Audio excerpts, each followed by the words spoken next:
It is Tuesday, my friends, and it is a good day as any to climb up that sweet, sweet ladder. What we're going to be doing today is we're going to be playing through some of the deck lists that were my favorite from this weekend's Zendikar Championships, which I hosted alongside Maria Bartholdi, who's frankly just like the greatest host ever. Hold on, let me float my body around a little bit.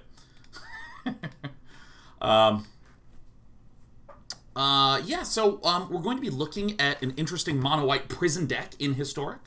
That got eliminated on day one, not because this deck did poorly in Historic. It's because Kowalski, the piloter of this deck, lost a bunch of games in Standard, because the event was half Historic, half Standard. But it looked beautiful to play, and I'm really excited to play it in Best of 3. We're also going to play the number 1 and number 2 decks.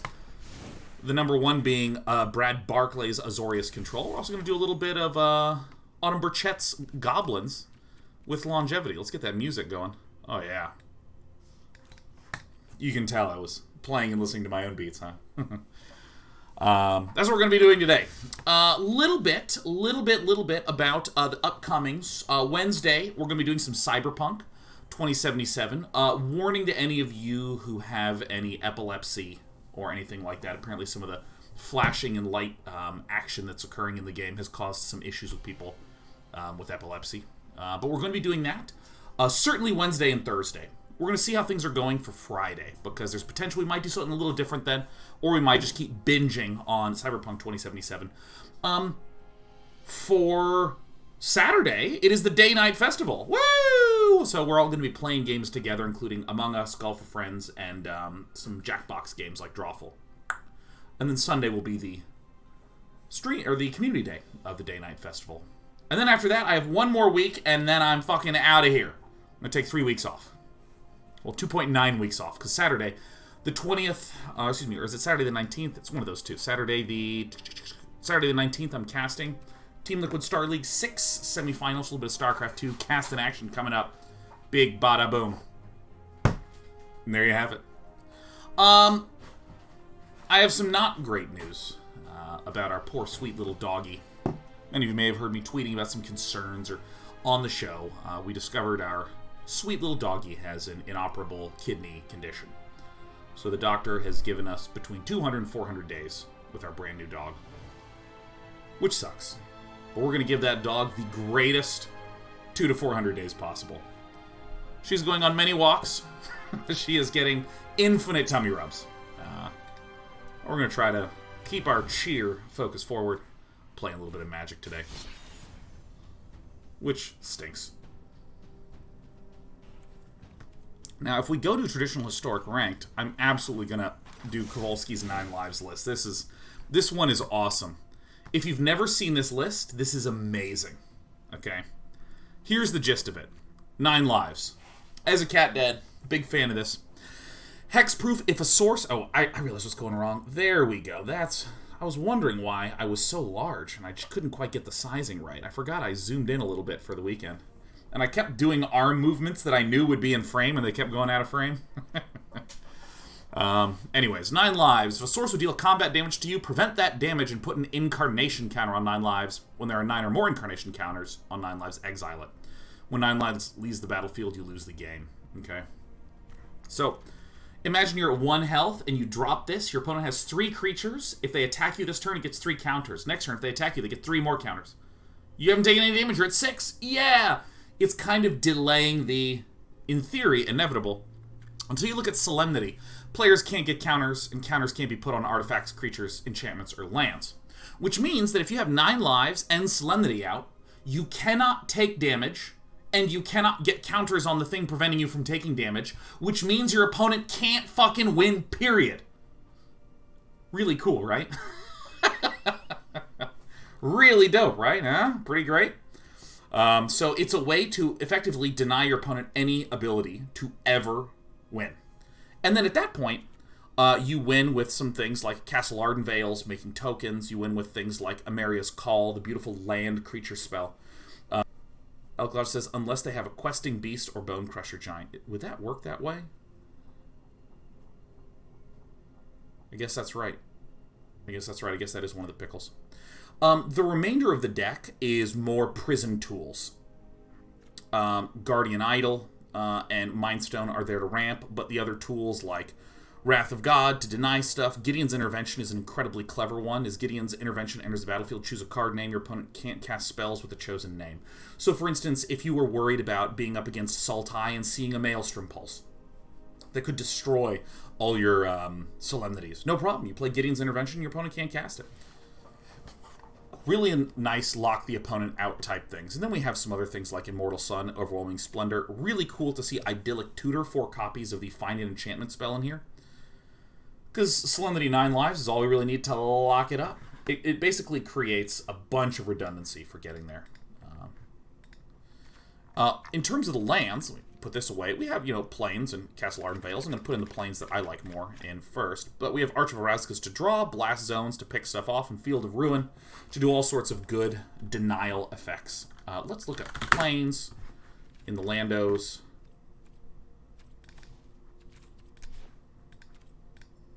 I can't spell. That's what's going wrong. Got it. Plays and...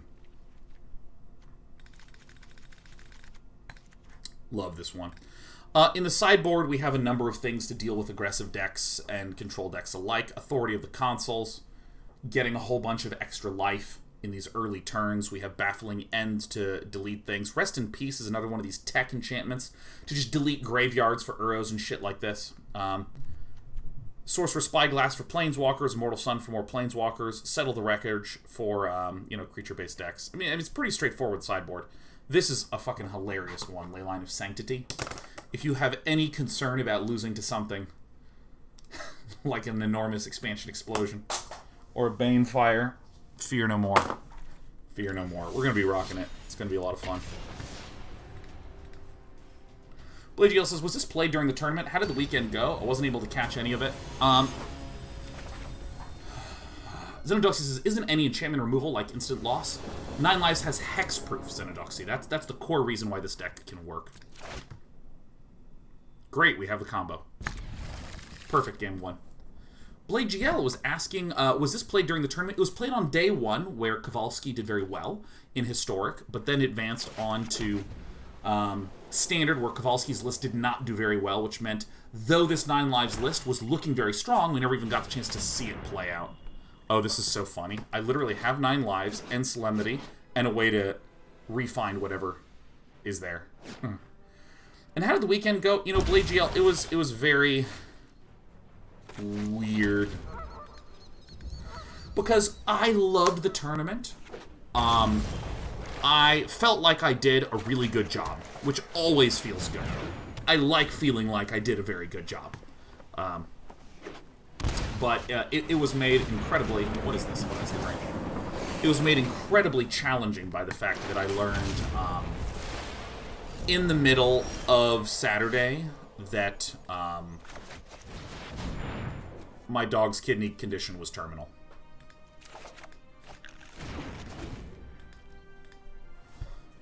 So that's a very bizarre emotional situation to be in. I mean, it's certainly how the business of streaming works, hosting works, that when there's various pains going on, you go, all right, time to just try to be happy, woo! You try to suppress all that shit. So, from a very Sean-focused standpoint, I'm like, yeah, I feel really good about the fact that I was able to take that stress and strain and stay focused. Maybe I should have Gideon's Intervention first, but, I think that's totally fine.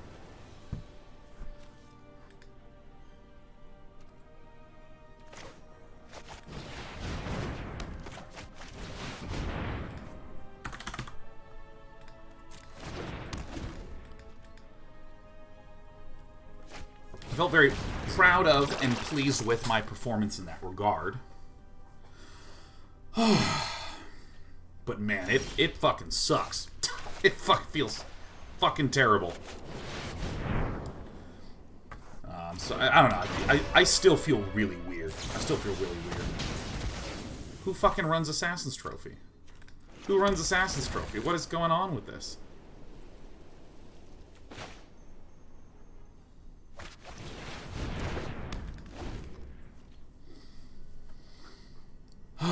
what happens now with the dog? Well, due to her kidney condition, it's essentially a waiting game. And we're just going to give her the best experience we possibly can. This is so funny. Like, Maelstrom Pulse and Assassin's Trophy just picking off my shit. We're going to be drawing a lot of extra cards. And, I just feel pretty comfortable stacking to blow up this. Let's get rid of some of these blue sources here. Make sure Uro can't become a thing. That's great.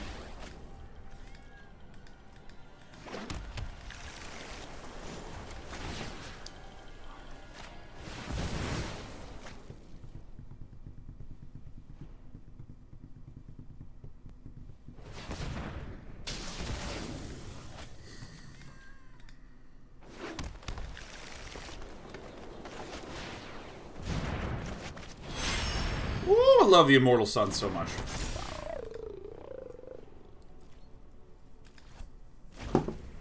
Great says, are medical bills for pets manageable over there? I know healthcare for people can be expensive, but I have no clue what it's like with pets. I don't know what it's like broadly, but it's been a few thousand. And that's okay.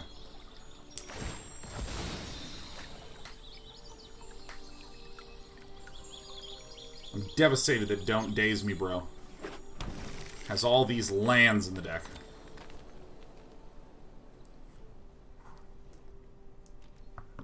Just want to make sure the little dog can be happy and comfortable. This is quite nice. Alright, great. So we can Idyllic Tutor for another Solemnity, if we need be. But I think it's probably time to start cracking this and see where we can make goodness happen. Oh, this is actually very, very good.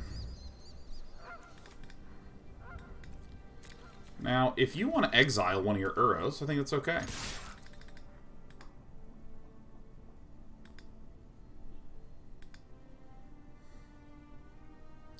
We might just be able to win with this alone and not even worry that much about other things.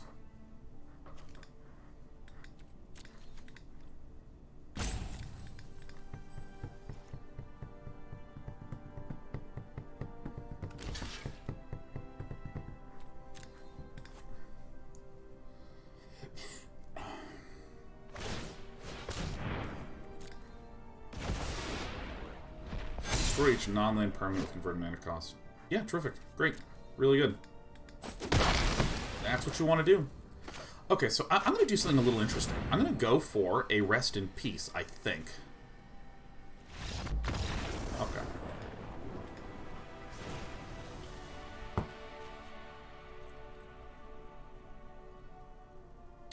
Now, how do I sideboard here? Let's see here.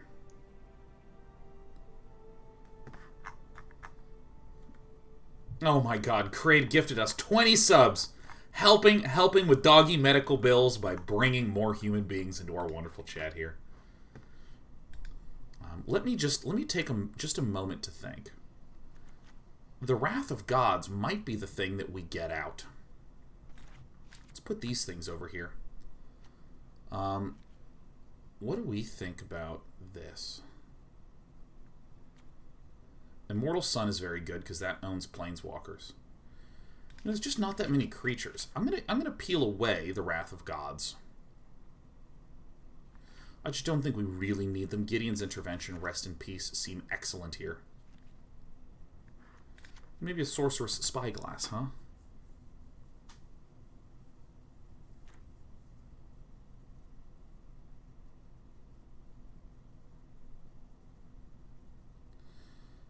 I kind of feel like getting rid of this one and putting in another Spyglass. That seems like the right play. Because I am going to be a deck that does fantastically as time goes on. If my opponent is playing a normal mid-range deck, they're trying to rush out a Nissa Who Shakes the World and maybe own me that way. And I've also just removed my Wrath of God. So I would really like Sorceress Spyglass to turn off Nissa, or Solemnity to turn off Nissa. Because if you try to Nissa a land, it turns into a creature. You can't put counters on it, so it immediately ends. Baffling End technically does a non-zero amount of stuff. But the way that I want to really be dealing with Uros is by Rest in Peacing to exile it from the graveyard, Grafdigger's Cage to remove it from the graveyard, or very plainly, 9 lives and Solemnity to prevent the damage, Or I can Gideons or Ixalans. There's a lot of other ways to deal with it.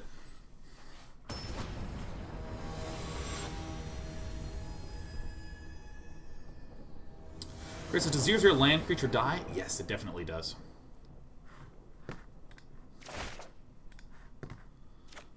Okay, so we have 1 land, but this is actually a very good starting hand. I'm going to keep it because, I mean, I really just need 1 land, and then I can Spyglass, Guardian Idol, Dawn of Hope. I have a lot of plays that I can do here. Wonderful.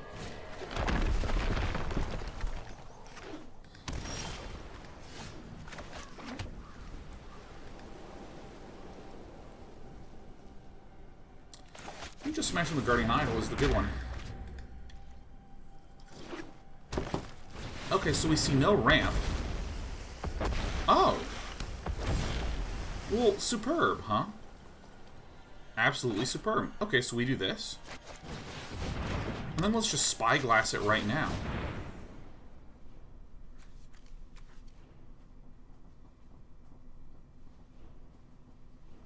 Okay, so this is not a Nissa list, huh?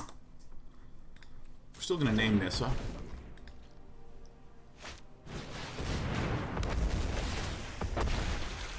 Okay. So I should have definitely left in the Wrath of Gods. I mean, obviously. Our hand's still incredible.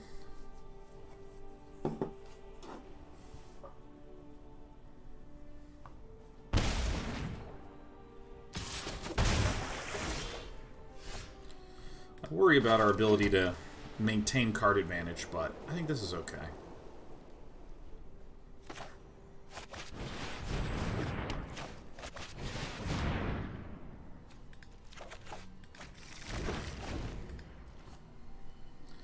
Or maybe what I should have gotten was Gideon's Intervention. Maybe that's what I should have gotten.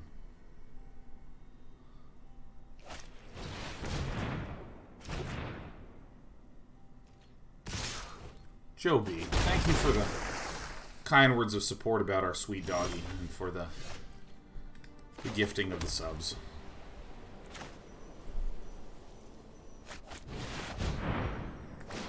We're definitely doing things in this order, because I really don't want to get Maelstrom pulsed and lose an Immortal Sun. Yeah, it's been a rough fucking 2 weeks and a rough year. Fuck, man. Fuck. 2020. The year is the problem. I'm increasingly understanding that there's something up with this year. I feel like it was cursed.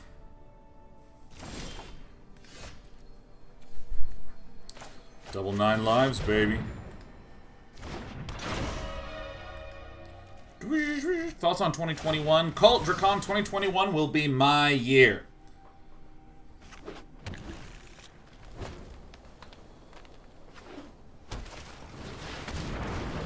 So, this is unbelievably terrible for us.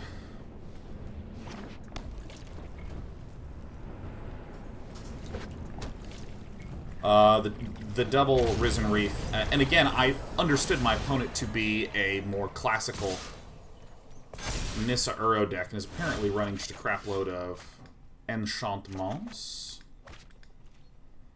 Okay, so we were at 4, we're going to go to 7 next turn.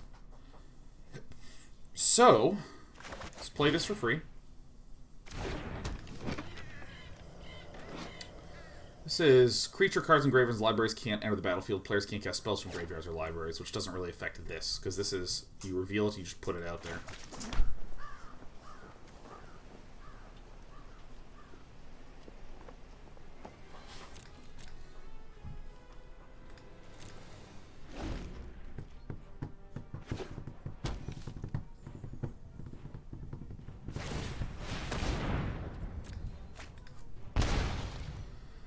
Nita says, I think having multiple 9 lives will evenly distribute the counters. Is that true? Well, great. I mean, my play to keep it back is still correct. I just didn't know it operated like that. I thought it just double procced.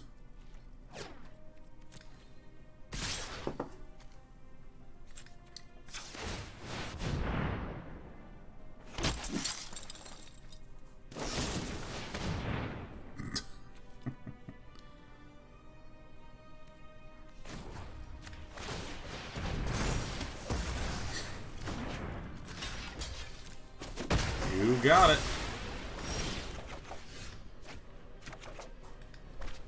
Okay.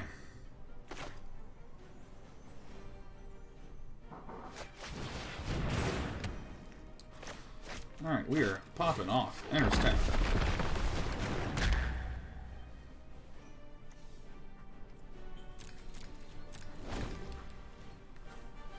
I love decks like this. Again.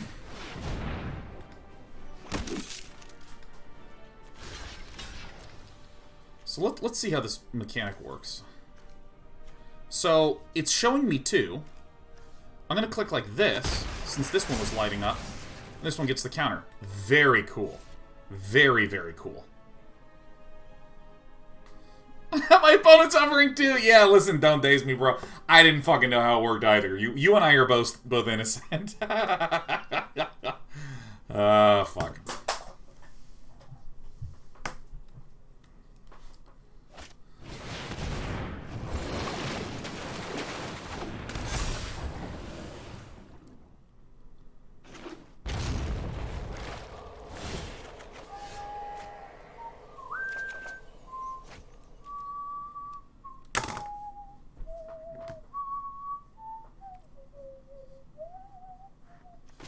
Alright, so first I'm going to crickety-crack smash a trio.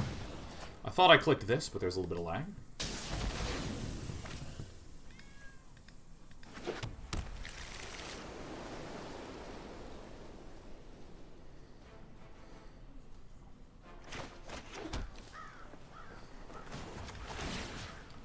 Let's keep nuking triumphs.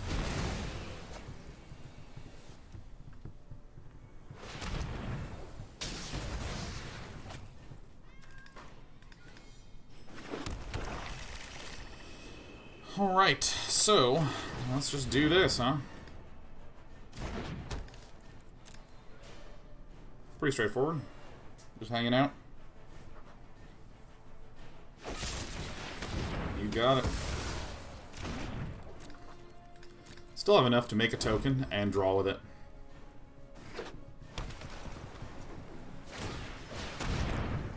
Look at this.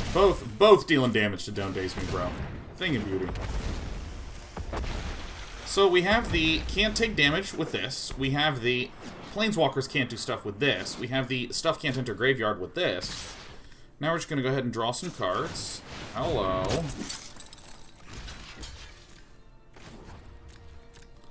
So first we're going to put it on the baby one.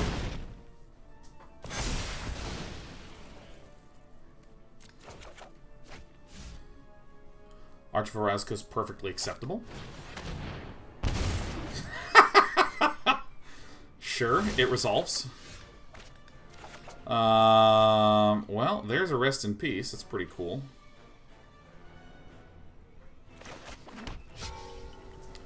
We have the city's blessing. I don't really know what my opponent can do with the graveyard, but, you know.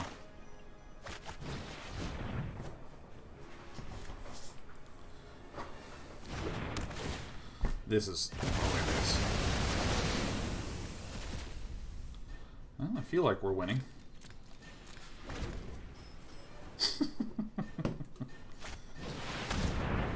Yeah, that's fine. Now, this Nissa can't do anything, but it does double mana, right? Because this is a passive. This is a passive.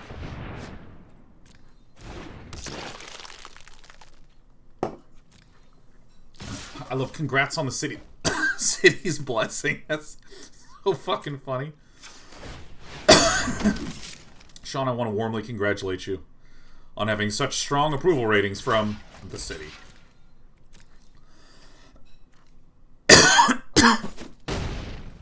Oh my god, that's funny.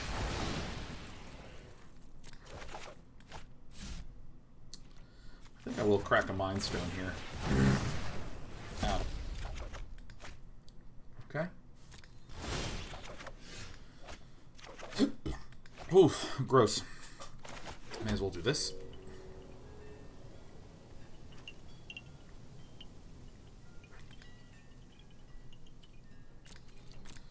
Terrific.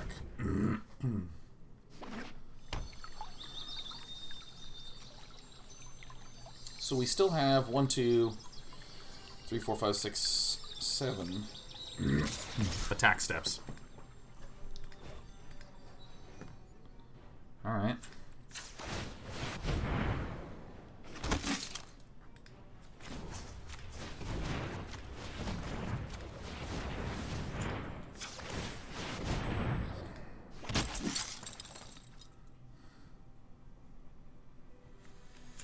Yeah, let's just start killing stuff, you know? Win condition? You're literally looking at it, man. You're looking at the Dawn of Hope just go to town. And Castle Lochthwain kills is really good. Well, if you're going to go to 5, I'm not blocking at all. Are you kidding me?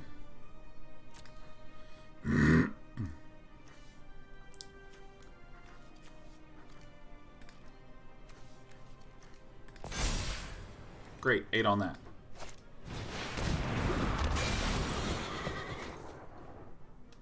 Okie dokie. Now you've done it. Really? Okay. Well, our opponent is also getting very, very close to milling out. What if our opponent has a Cleansing Nova? We lose literally immediately.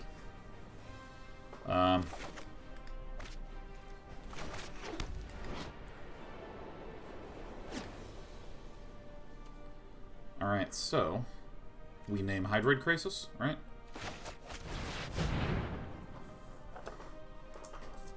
Or do we name Assassin's Trophy?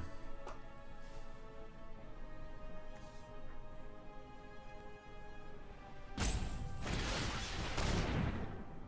guess we name Assassin's Trophy.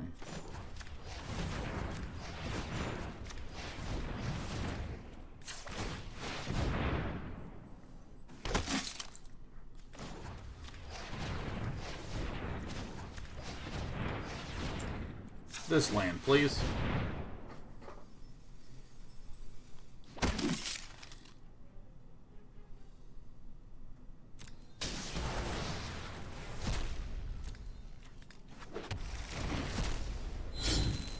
think it's Assassin's Trophy.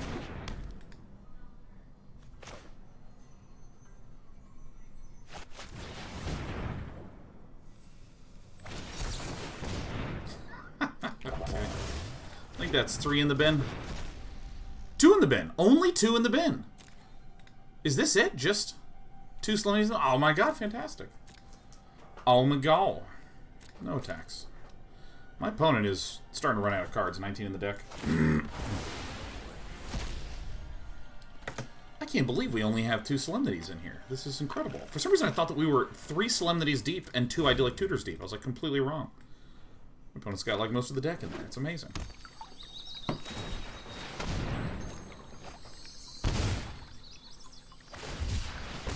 What is going on?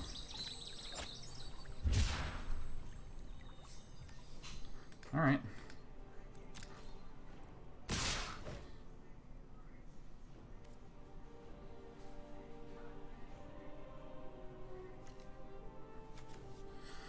How much more damage can I withstand with this? So I can take 5 more pings, right? So what I want to do is I want to block 2 things. I want to block like this and like this. Because this damage gets prevented. Right? And this and this. This dies. I heal 2 from this, but my health doesn't matter. And then I take 2 pips on this, which is great.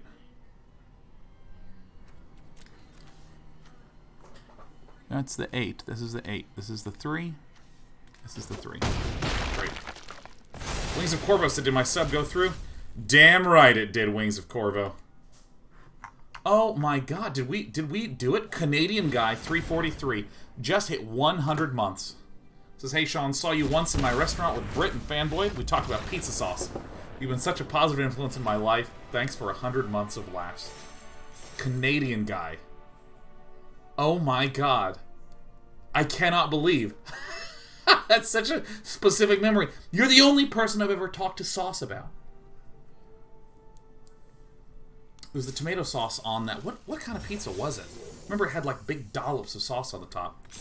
And I like ordered it 2 days in a row. It was incredible. Wings of Corvo says, I want to drop some support. Thank you, Wings of Corvo. Really appreciate that. Leroy Jenkins says, I wish that interface had the number of counters on it. How are you distinguishing between the two? When I hover over one of the options that's like here and here, down in the bottom right corner, the 9 lives lights up. Also, Ulrich MTV, or Ulrich. Thank you for the raid. The raid and the host and the extension of human beings to our humble corner of the internet. Pretty sure it's just a mozzarella pizza. Goes so fucking good.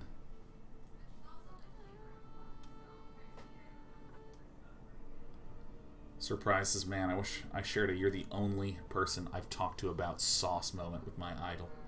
We can find a topic to talk about surprise. Darth Iroxham says, were you wearing pants while you were hosting? Absolutely not.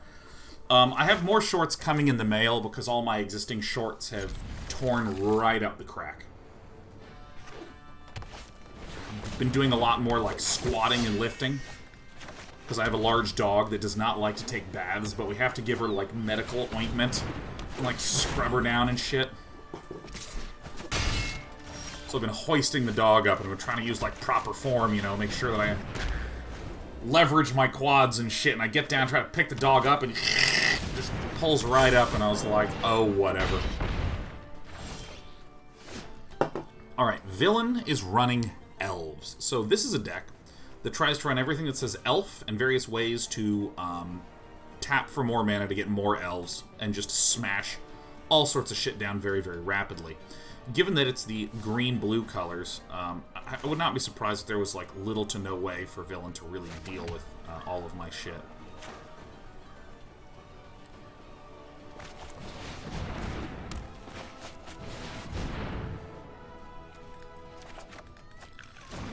So I'm probably going to go like pop this, 9 lives, then next turn smash Solemnity.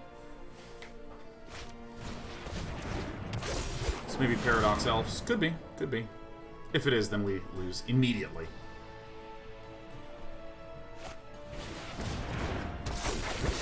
What's this one do? If you control another elf, create an elf. Alright. Somebody is a wide boy. Well, I'll just do that. Tap. 1, 2. Get another land out. Play another land, right? So we go tap.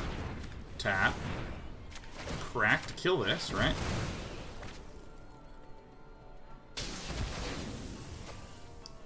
That was very cool. And then we play this. And we do this. Really nice, right?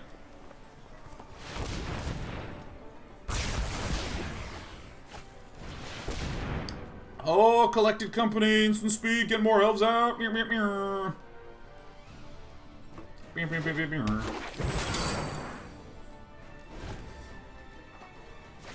We might lose if there's just like another... Yeah. Fuck! I should have played around that. Alright.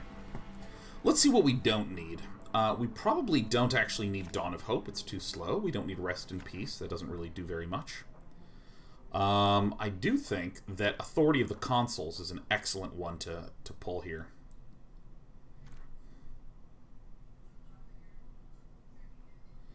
This probably doesn't do anything.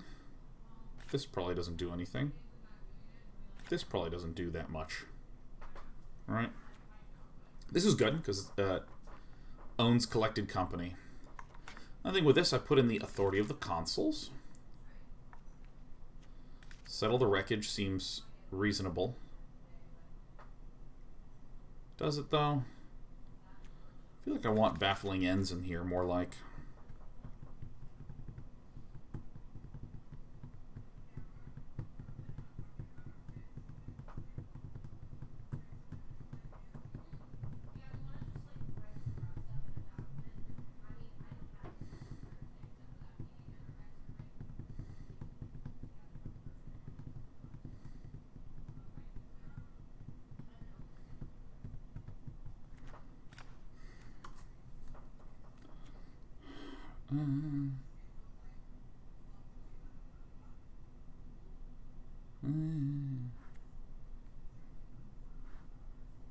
I actually don't really know what to Remove. Probably the Immortal Suns. I really like the Immortal Sun as just like a long-term solution, but maybe this is fine. Look, this is Hey, and I was wondering how you feel about weighted blankets. I think they're okay. I think they're okay. I got one and was initially like, oh, this is amazing, but I can't even describe what happened. At some point I was like, nah, I'm not feeling it. And I don't know what occurred. I really don't. Raleigh, I don't. What's the win condition? Emeria's Call, Dawn of Hope, and Castle Ardenvale. Very simple win conditions. If your opponent can't deal damage to you, it's pretty straightforward to get a lead.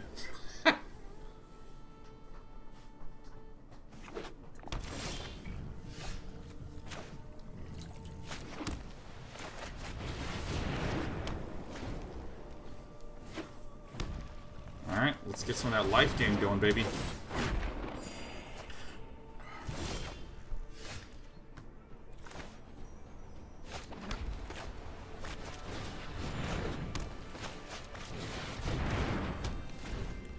Massive life gain happening. Yeah, the weighted blankets, like, actually caused cramping in various parts of my body.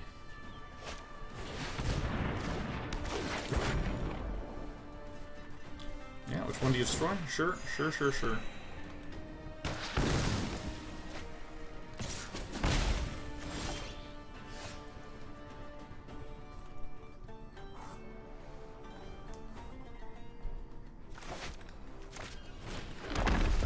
Go ahead and bring this one in. Consul versus Scoot Swarm is hilarious. Yeah, right. I just gained, like, infinite life. Please continue to cast stuff. I'm really interested in what Street Beef fan is running this blue for. Herald's Horn. Yeah. Oh, ever have indigestion and you just... Alright, well.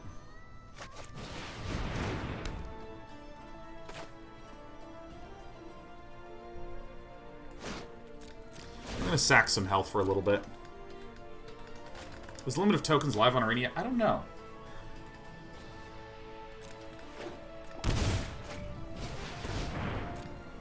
Make more elves. Alright. Heal. What a steal.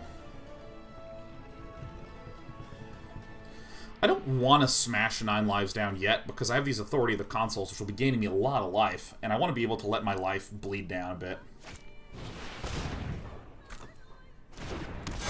Right Size says, what's the deck's plan against a matchup that just looks to ramp Ugin? We have Sorceress Spyglass. We have Gideon's Intervention to prevent that.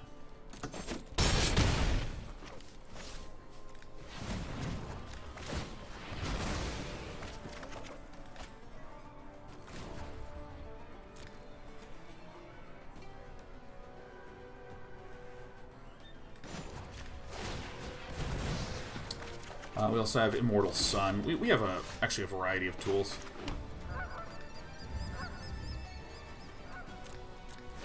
So here's what's really nice about this position. I have the ability to just kind of see what's going to happen. I would ideally like to just take all this damage on this turn. 4, 4, 4 is 12. And 5 is 17. Okay, so that's going to be too much.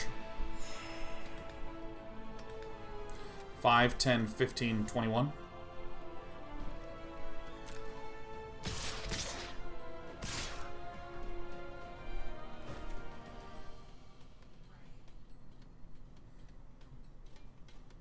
Why? Sure. Terrific.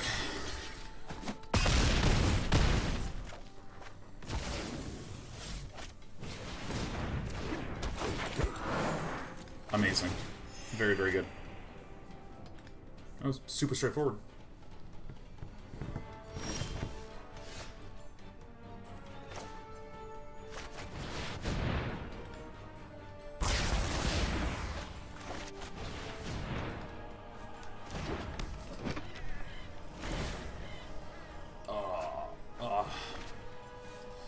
Alright, so maybe our win condition is actually just mill.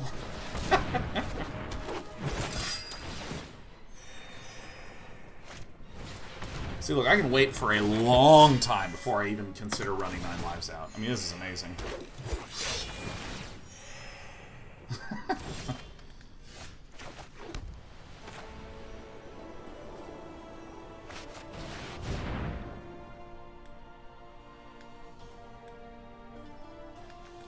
Pretty straightforward.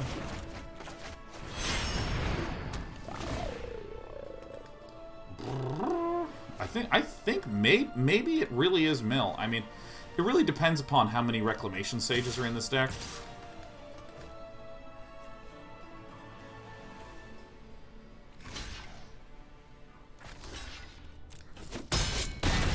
This is fine.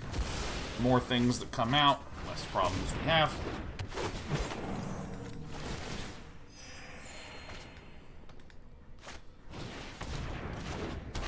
Very good.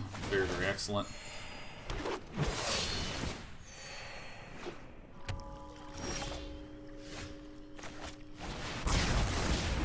Very easy.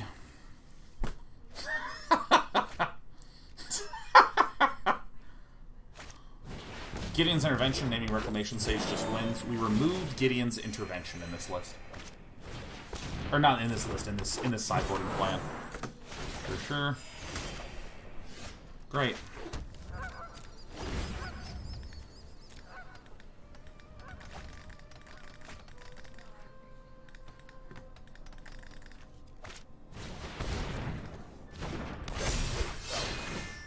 You got it. 35 cards left. I have 41. Sure. Man, having 2 of these out is just ridiculous.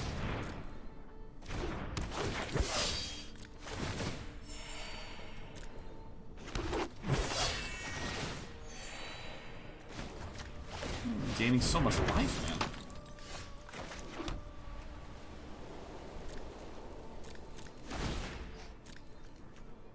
This one can't attack, huh?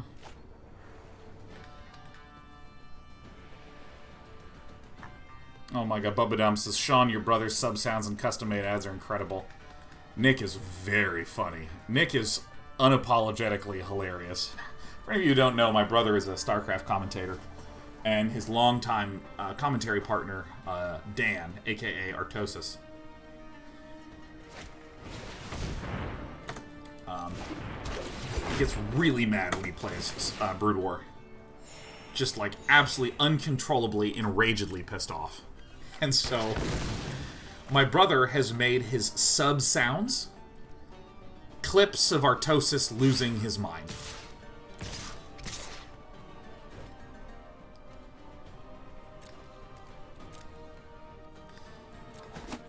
It's amazing. Someone subs and you just hear Dan being like, oh my god, you're so fucking terrible! And Nick's like, thanks for the sub, man. Love you. it's so fucking funny. Oh, shit. Alright. You know, eventually we'll get some 1-1s coming, huh?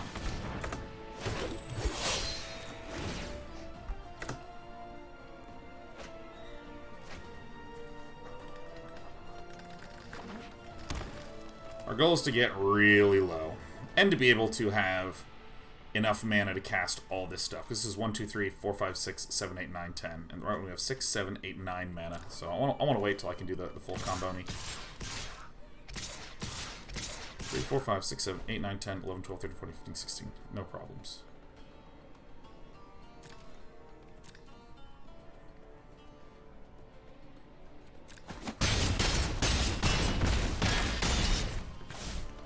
Can settle just milling faster at this point? Yes, but you should note that there is a very key reason why we want to wait as long as possible. 1, the longer we wait, the more things that attack, the more lands get peeled out of the deck. Second reason, oops.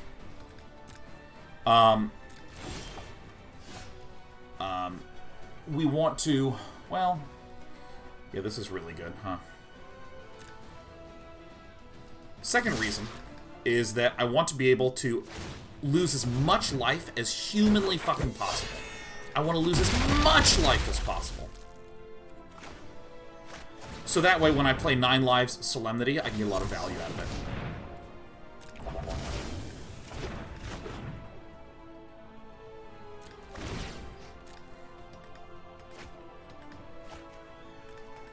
Because, like, if I have these things that are giving me tons of life, the only way that that's ever going to be good...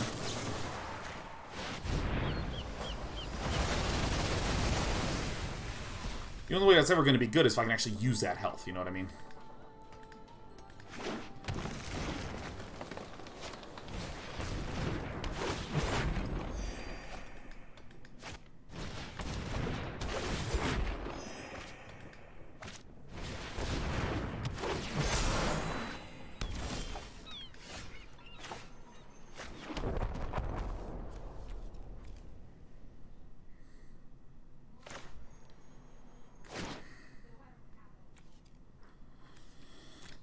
Let's chill again. See, this is the lock, but we want to time the lock very nicely. And being able to just nuke this whole board with a Blast Zone is good. If we play Solemnity, we can't add counters to Blast Zone.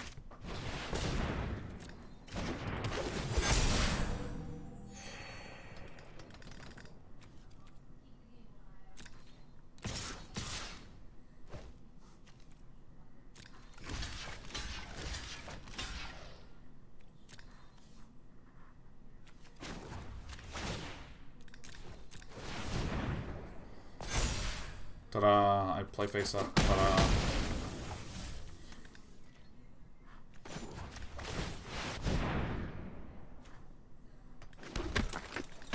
This game is fucking awesome. Whoo! It feels fucking good.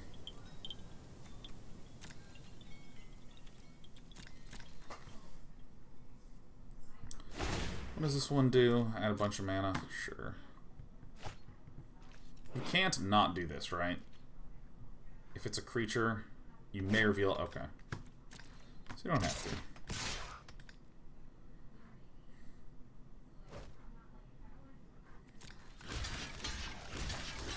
So no reason to pop anything right now. This is 2, this is 2, this is 2, this is 3. A lot of elves in this deck are 2 mana.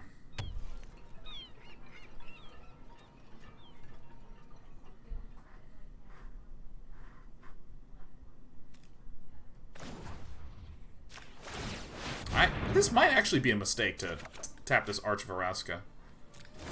Oh, another Blast Zone. That's actually fucking real funny.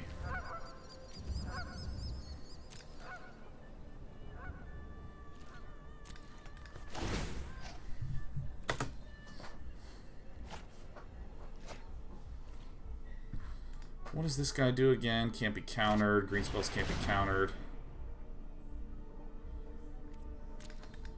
Alright.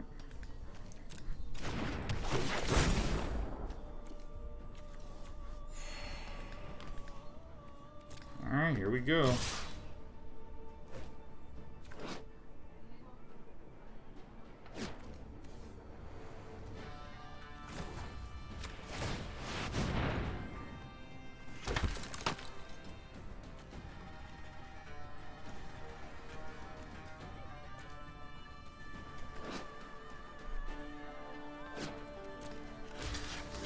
So in this way, again, I'm trying to leverage my health as much as possible.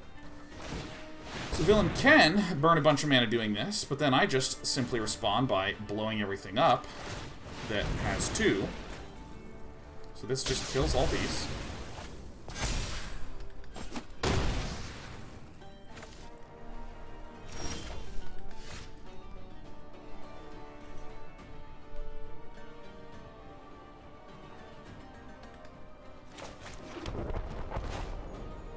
Alright, let's play the lock.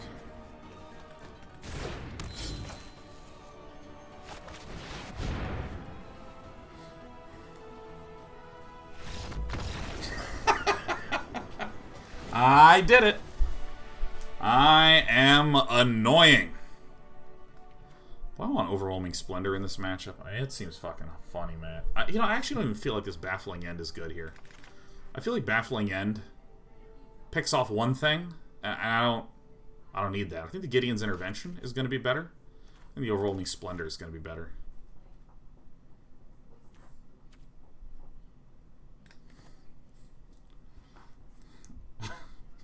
This is so good.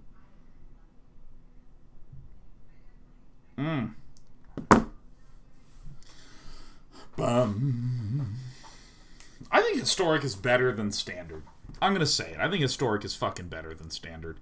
People are trying so many dumbass ideas in Historic, and also I think that Historic, because the cards tend to be a little bit more technical, there's a lot more choices to be made. And I've heard this description for a lot of players that are diehard Modern players. Standard is a lot about the understanding and construction of deck lists to defeat a meta, and it's a very sort of...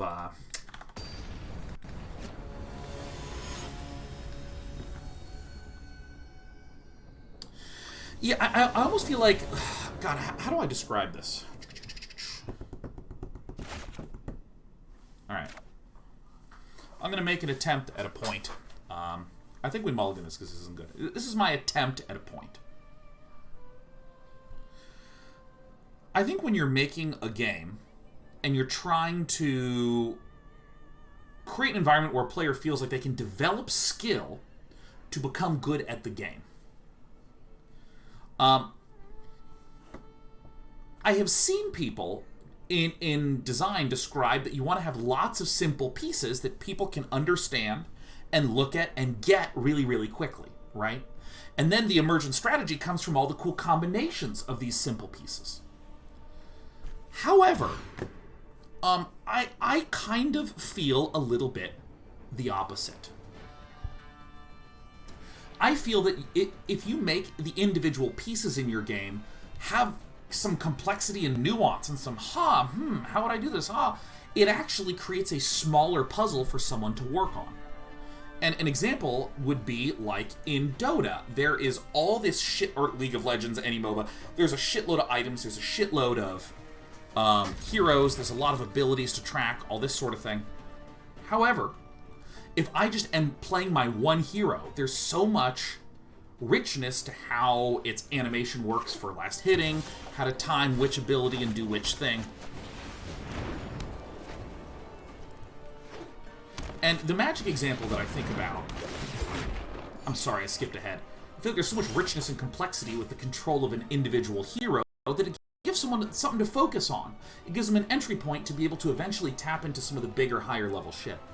I kind of feel a little bit the same when it comes to Historic versus Standard. In Standard, a lot of the pieces and the tools that you're working with are pretty smooth, pretty straightforward. They're not as complicated. There's not as much difficulty in the individual choiciness of things.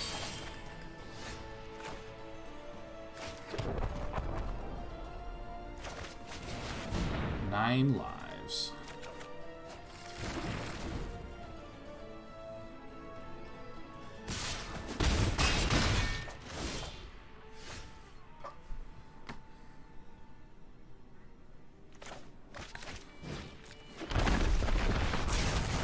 No negate, nice. Very, very nice. And I think that, like, sometimes this can make Standard feel a little bit more subtle than I think a lot of players might want.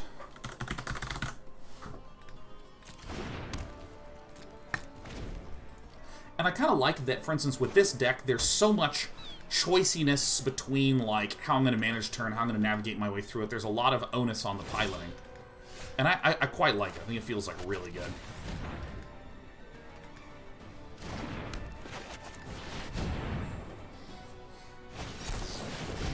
Totally fine. Little does my opponent know.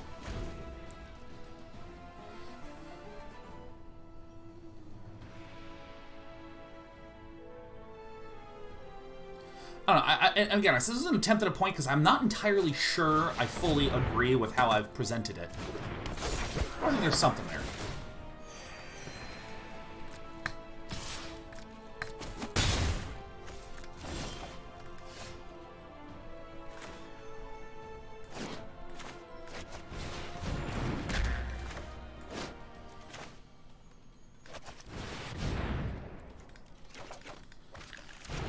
So now we're in a very soft lock situation. And what I mean by this is that Street B Fan effectively can't really tap out mana-wise. Reclamation Sage is already going to prevent any Reclamation Sage from getting cast.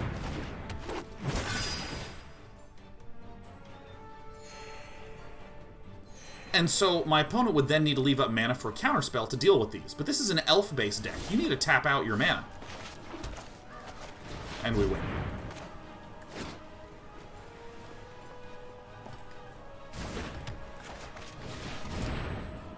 Gotcha. So now, unless there is some kind of card that I don't know about, we just win. You got it.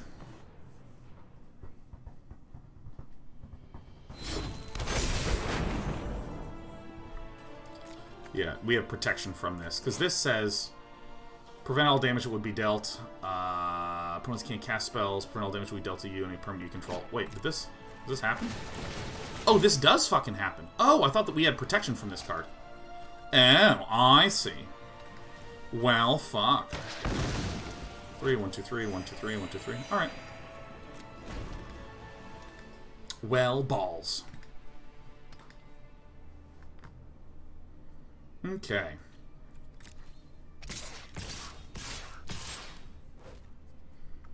Crappity credity. 4. Very nice.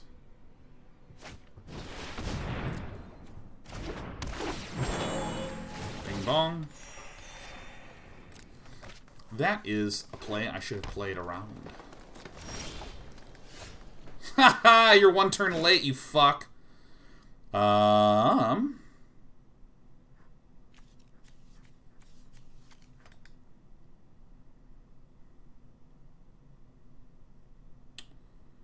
1, 2, 3, 1, 2. Well, okay, I mean, that helps a little bit.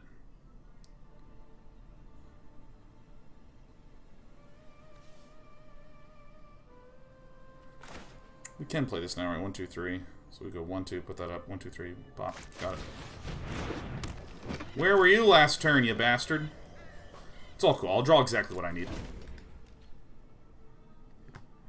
Where were you last turn?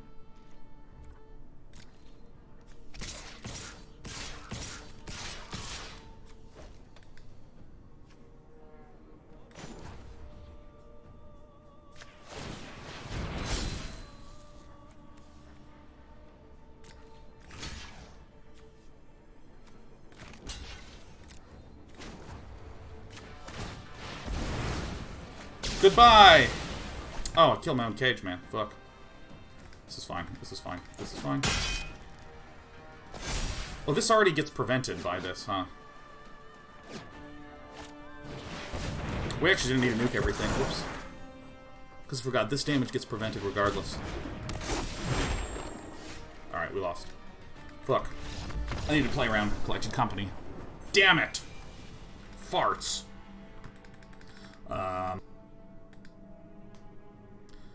If I had not nuked that, I maybe could have lived another turn. Maybe. Whatever. Our deck still rules. Our deck still rules.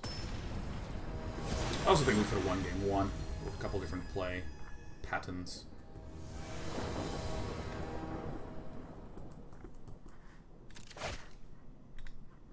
Okay. It's almost really, really good, huh?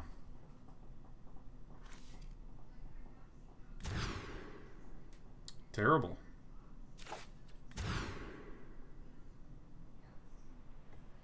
Okay. Here we go. Figuring it out. Damn it. Any room for rule of law in this deck? I mean, I think it would hurt us more than it would help us. Hey, Wintermelon, T3! I've grown you countless times in Stardew Valley. How is ye of the Wintry Melon Land doing? Says, I watched so much of your YouTube content, I thought I'd pay it back. Well, thanks for the 5 gifted subs on this fine Tuesday. Alright. Time to do a LaGuardian Isle. Yeah, I don't see how Rule of Law would do anything except harm us.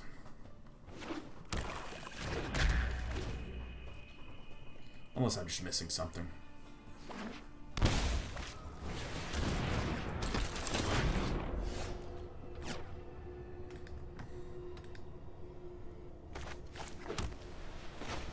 Right, let's just ramp out this shit. This does appear to be the sort of Rakdos aggro style deck that was piloted by, I believe it was Luis Salvato that piloted it. Yep, that is fine.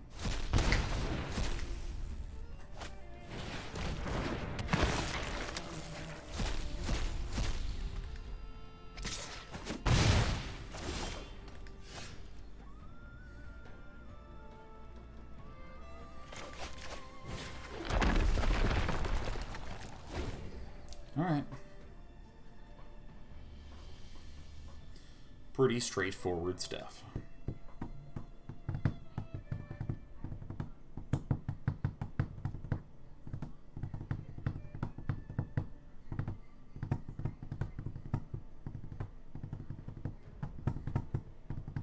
My opponent really can't prevent me from blocking. Because if I play one Guardian Idol and then they target it, I can then just tap out the other Guardian Idol and summon it pre-blockers. Very nice. Very, very nice.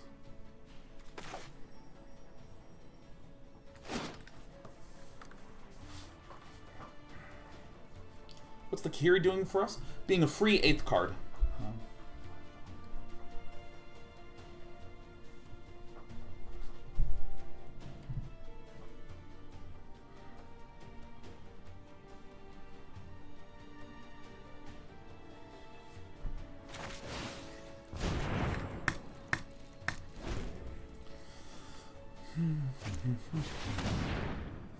Sure.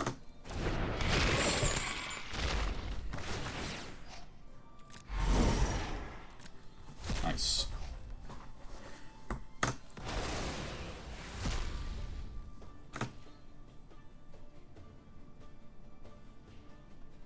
It's not really any good attacks from my opponent.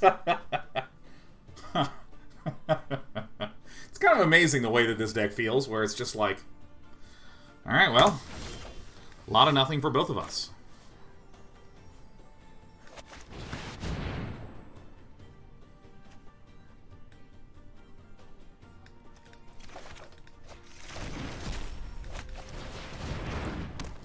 Alright, we're going to take a little damage here, and I don't care.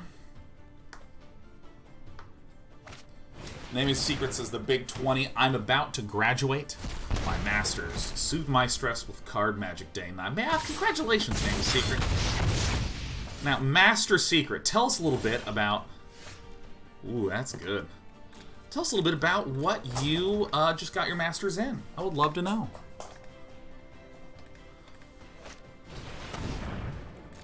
Yep. Spending a turn doing nothing. Terrific.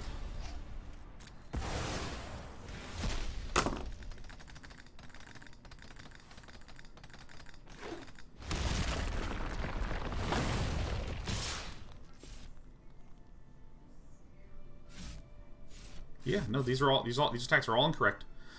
Because I make a Guardian Idol to eat something. Yeah, see, like, I would do this. I would make this Guardian Idol, which makes it now a creature, right? And then I would be able to play this even after eating their thing and blocking it, so...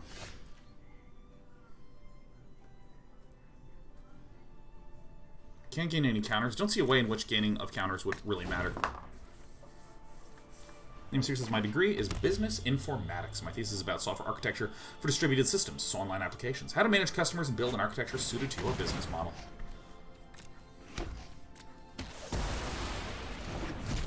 Man, that's fucking cool, dude.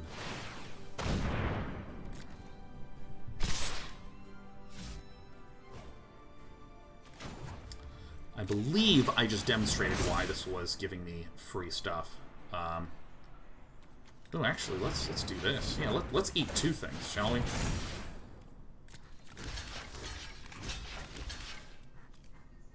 Right? Or do we kill this thing that's a little harder to kill? I think we just reduce the overall damage because we have such a dominating position right now.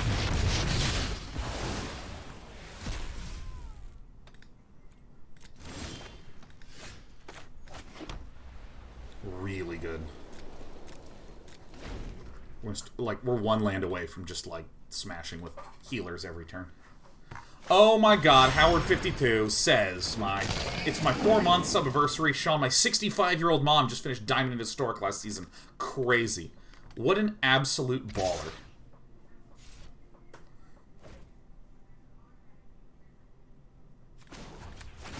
So now I can do this. And with the extra mana I have, I can actually do this. So now I can both eat and heal. So it was a value-neutral exchange that wound up keeping our life total completely neutral. Concede.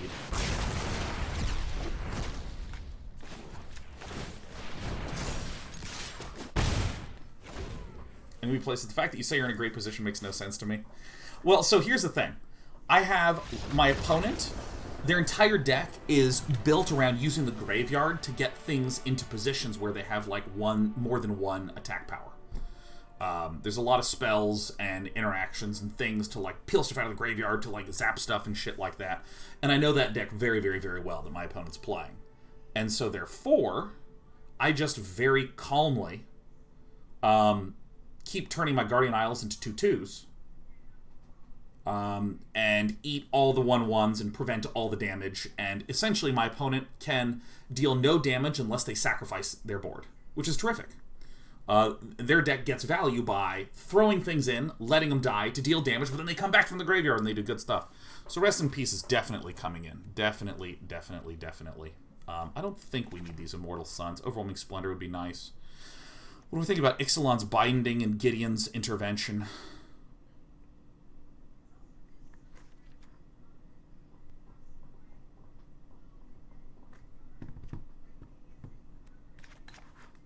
I think I'm just going to Authority of the Consuls this. I don't even think we really need to think terrifically hard.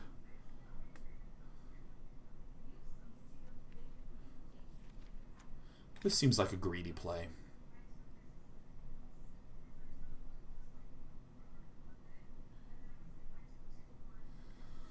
I think I'm going to keep in one copy of Gideon's Intervention. Keeping in one copy of something is incredibly substantive in this deck because you have 4 Idyllic Tutors. Pie Sub just gifted us 10! Oh my god! I love Pie Sub, and I love pie. And all the girlies say I'm pretty fly for a sub pie.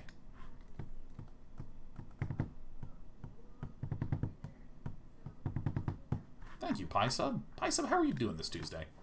Keep the amazing work, Mr. 9. I'm trying my damnedest, Pie Sub. I feel a little bit like I am in the Olympic downhill skiing competition. They fired the gun, and I have tripped right out the gate, and I'm thinking, can I stumble fast enough to get third? That's kind of how I feel.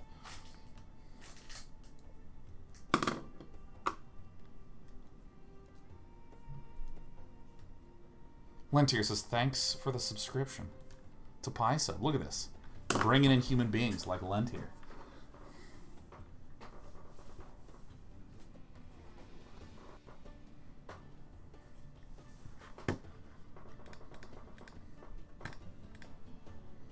Is that downhill cheese race in England? Oh yeah, man, that's just like, that's like the serious pain in Spain. I think I don't want any of this. I think I'd rather have the Grafdigger's Cage. Or the Rest in Peace. So if I mulligan, there's like, what, there's like a 60% chance to get it? No, I get this, 40% chance to get it. And, I mean, frankly, I just like different cards.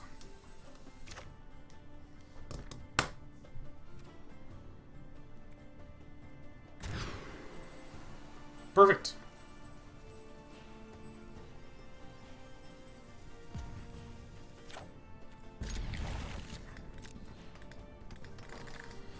Gurnix says, I can speak now. Awesome. I say hi from Mr. Kowalski, who was streaming earlier and he saw you playing his deck. Yeah, man. Oh, dude.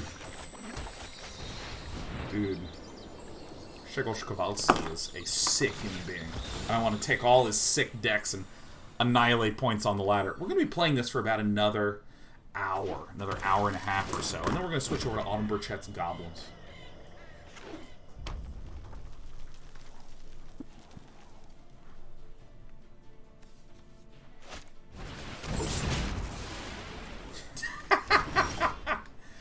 Alright, you got it.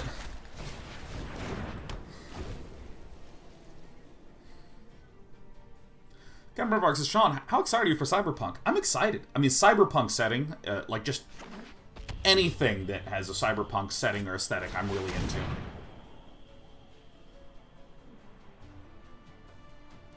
Alright, what are we naming?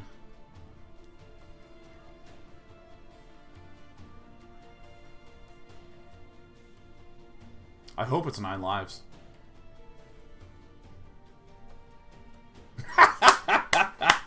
Excellent. Alright. Here we go, baby. Boom. Boom. Alright, great. Look at our board presence.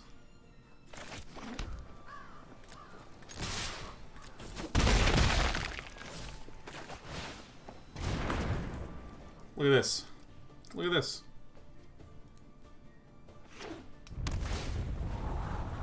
You played a tabletop RPG? No, I know. Specifically, I don't know anything about the setting, like the particular tabletop setting.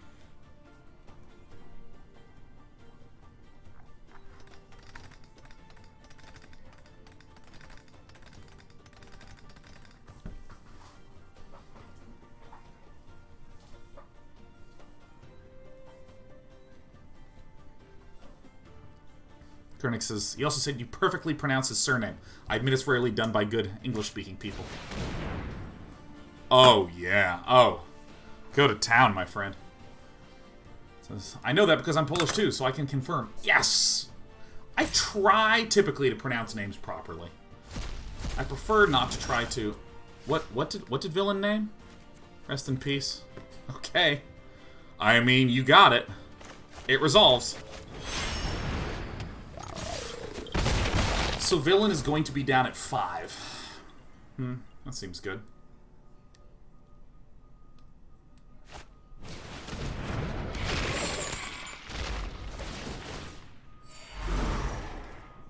We don't need this Solemnity anymore, so that's going to go ahead and get out. Alright, so we win.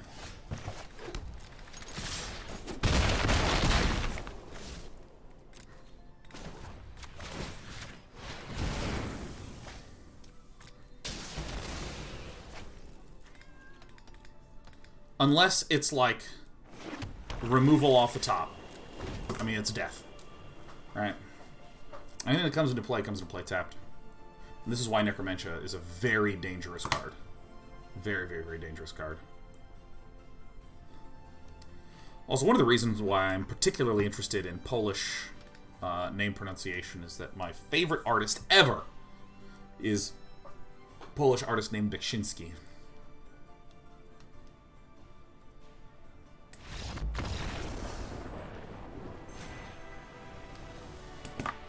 I've done it.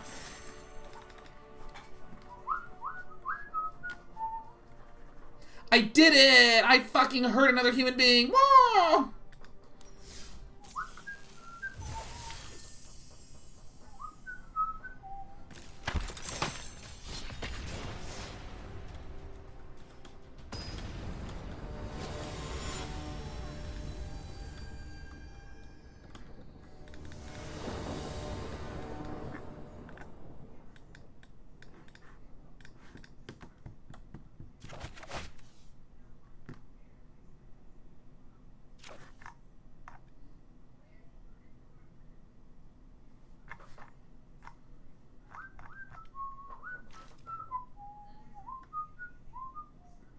Doesn't look good. I can't really do much with my hand.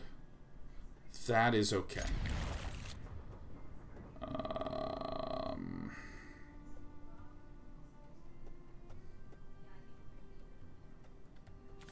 Probably this slower one.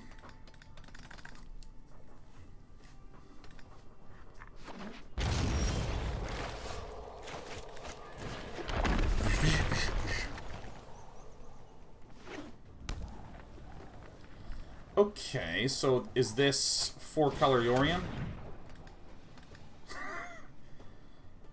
Hello.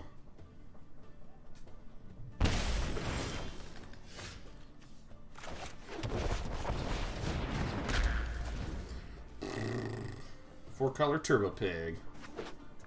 Oh yeah, it's pig in time. Sure.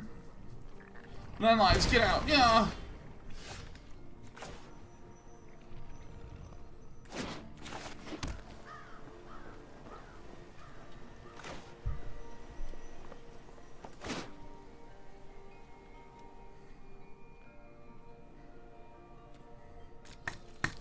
I'm going to pass because I want to see what Pike of Power does on this turn.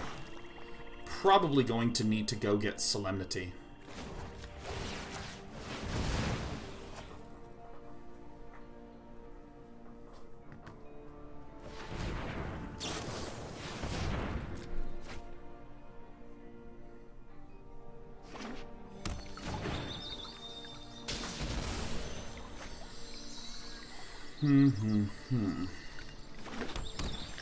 So this deck, the big things that I'm worried about are Uro, which I can Grafdigger's Cage, and Nissa, which just deals a... I think I pass a turn, because if I Idyllic Tutor for a thing, I can't cast it till next turn anyways. So I would rather wait in Castle Ardenvale and then be able to, like, Idyllic Tutor and Solemnity on the same turn.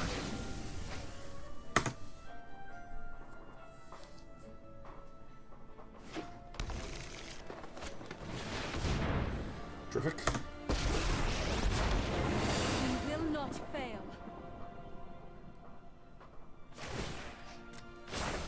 Harness the elements.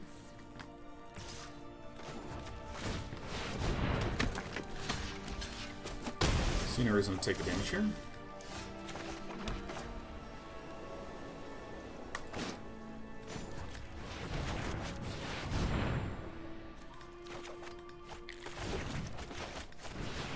Could be dead. So this will stop lands from overrunning us. Let's hope Pike of Power doesn't know that. Because, I mean, this is always very funny. The land Nice. shall conquer you.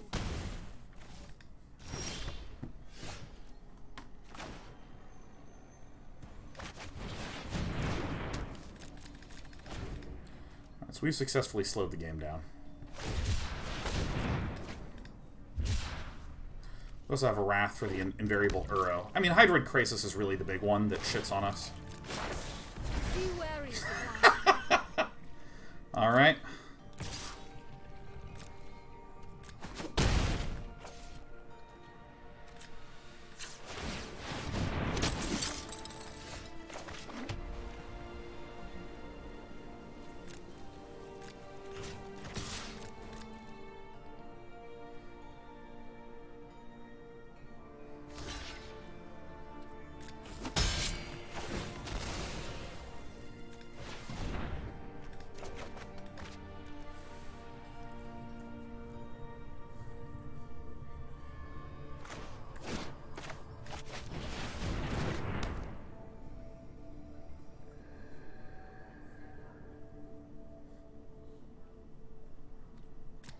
Just hang out another turn. I don't care if this forest gets indestructibility. Okay. Spring eternal.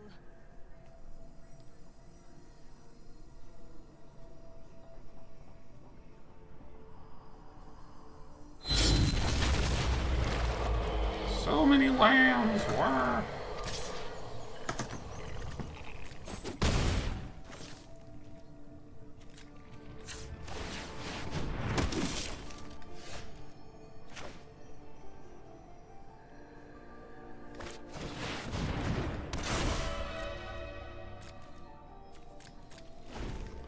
Alright, I mean, we're still in a pretty much fantastic position. It's gonna double all this mana, Find a fool. but this isn't gonna do anything. This is a mono-white prison deck, you know it, Smith. You know it.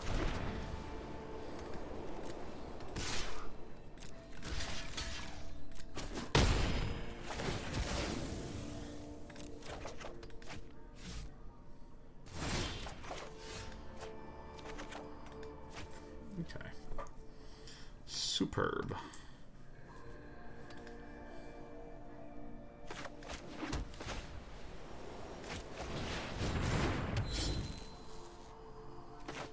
Oops. Whoops, I did this in the wrong order. Never mind, I'm the best player here. Okay. Wrath of Gods we don't need pretty much at all. Rest in Peace is very good for annihilating the enemy. Immortal Sun. Sorceress Spyglass.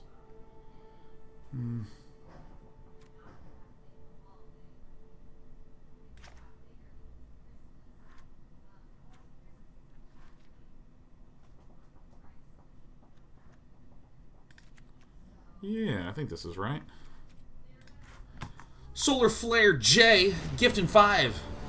Paying for my meat. I only eat rice and eggs until someone subscribes.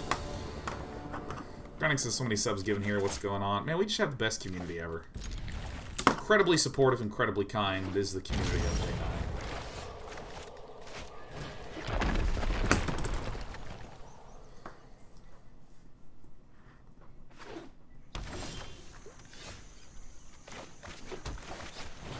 I love this sound effect.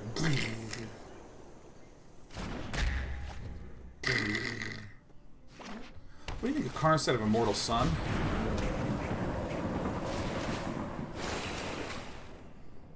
I assume you mean Karn the Great Creator? Or do you mean the other 4-mana Karn? Or the other 4-mana Karn? Okay, so I am going to play Solemnity right now. Villain is right about to be able to play Anissa, and Solemnity prevents that from doing anything. Sun on the sideboard, a Wishboard Karn. I don't like it. I think I prefer the idea of a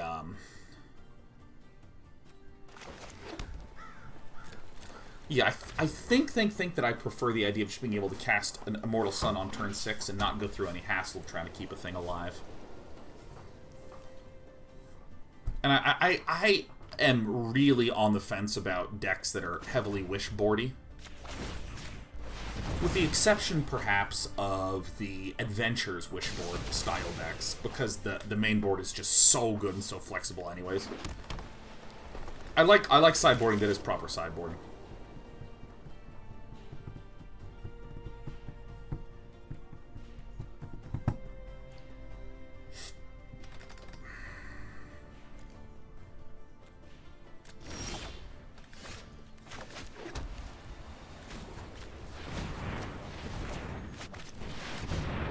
Alright, well, let's just get 9 lives.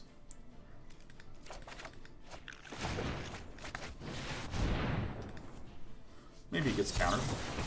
Totally fine. We got the Solemnity down early.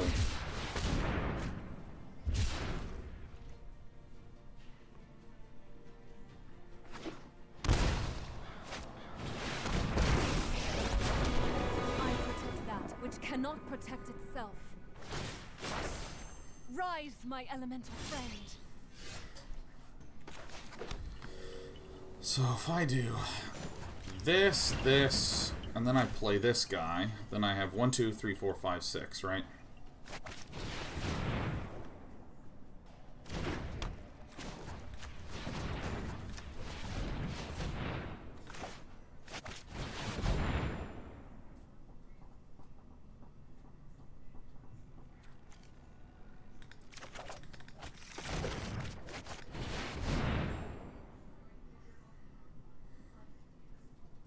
Counter it again, that's fine. Or we're just the best, and that's the finest that there ever were.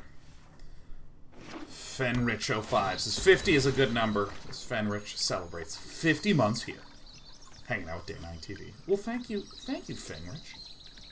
Fenrich. For 50 months, man, that's 4 years and change.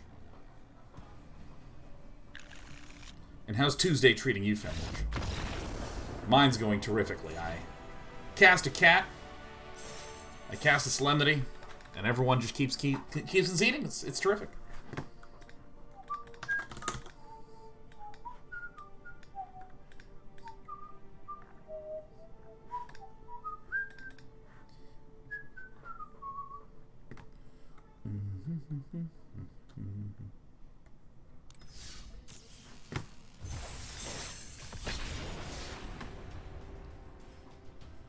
Excellent. Sheriff protect you in 9 lives? I sure hope so. I sure hope so. We have to be on a little bit of separation procedures between the cat and the dog, because we can't really train CC right now. We have to be very, very mindful and monitoring of her just general heart rate.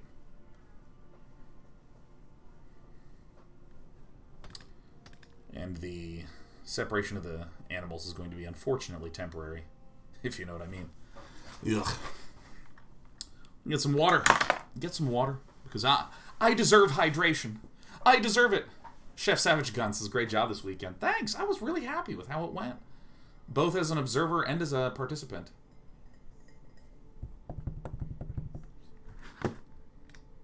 Come on, Kubu.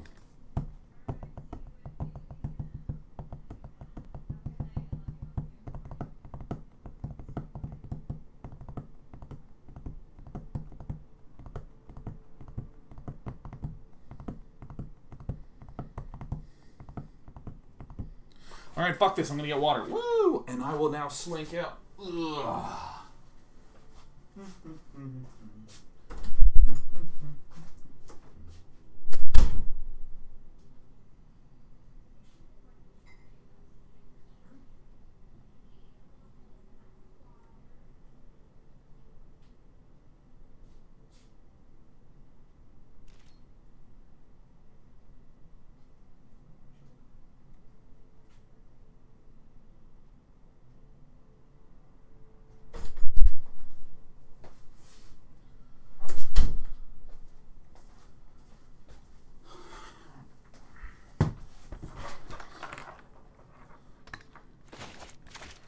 Enter step. Perfect. I don't even remember what song that is, but it's in my mind. It's in my mind. Alright, we're up against, we're seeing black-blue again.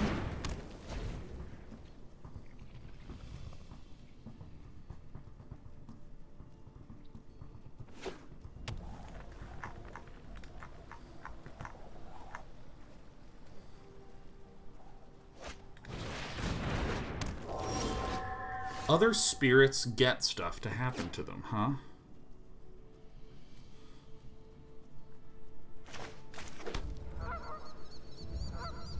One, two, three, four. YOLO. Dan Plantains is 889 since you played TFT. Would you ever play Legends of Runeterra? I played it twice on stream and really did not enjoy it. A couple friendos are playing it a bit and liking it quite a bit. So I might revisit it. But...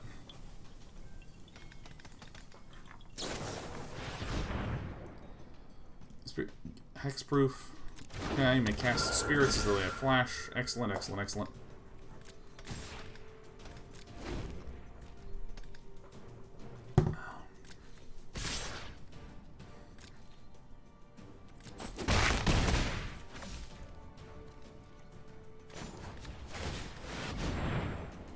Alright, so I'm going to attack in. See, I still feel like I should have waited a turn. And just gone Solemnity 9 lives at the same time. I'm going to do this, because I think that this will. Let's definitely put this one down first, in case there's some weird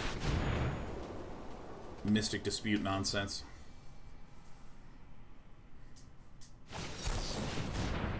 Lofty Denial. Okay.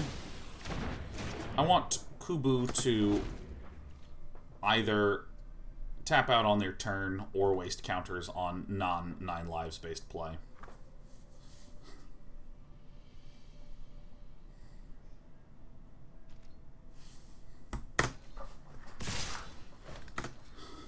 Okay. Hit me with it.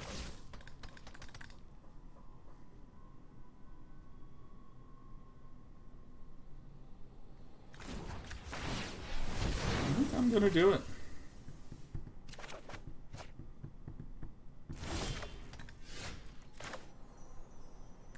Shit.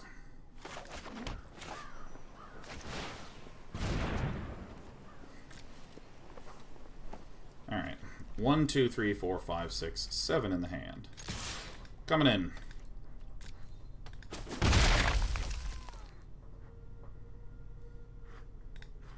Great.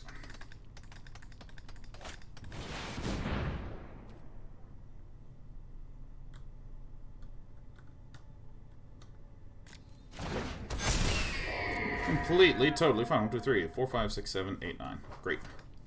I did it. Unless there is another +1/+1 effect from Empyrean Eagle number 2. Okay. So here, this is the turn.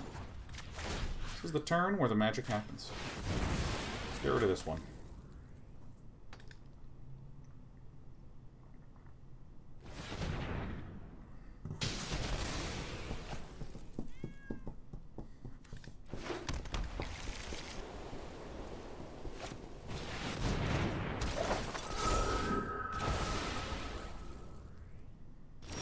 Huh.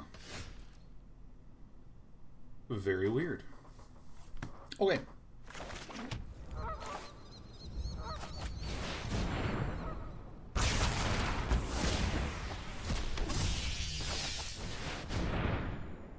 Kill the effect.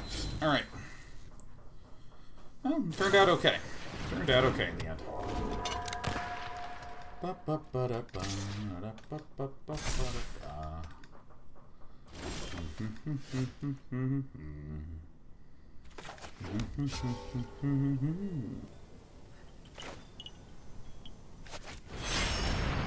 Oh, this is 5 and whatever, that's fine.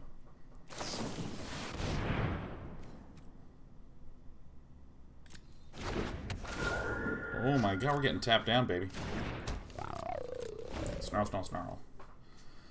Well, maybe we can swing on in. What's his thoughts on the top 8 decks and the rest of the meta from this weekend? I mean, Occasional Warlock, if you have something more specific to ask about it, I could probably address that, but it's a little tricky for me to actually have much of an opinion when it's just like, say anything about it. There's plenty I could say. I enjoyed it. Certainly enjoyed watching the top 8.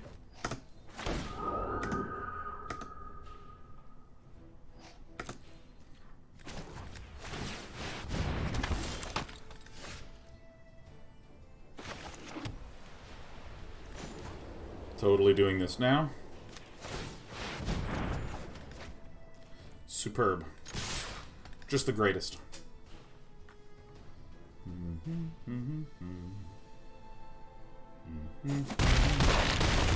Alright. So we're gonna go to 7.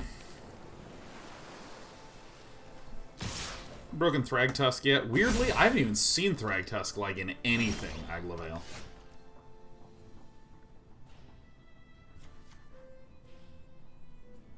This doesn't do anything, huh?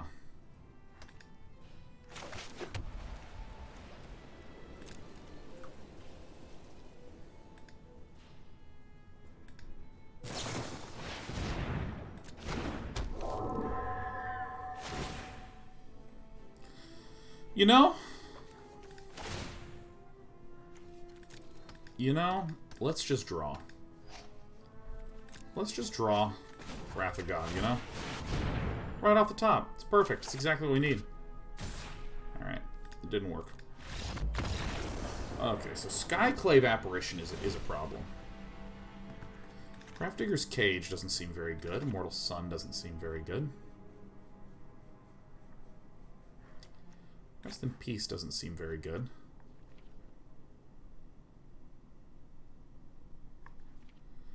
A lot of stuff does seem very good, though. This seems great. This seems great. Gideon's Intervention. Probably correct to have that in there. Probably correct to have this in there. Maybe not. Maybe this isn't correct to have in here. Put in this.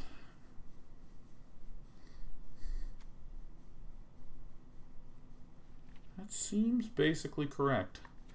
I have to put in the Baffling Ends because I don't have a lot of I don't have a lot of ground stuff I can do.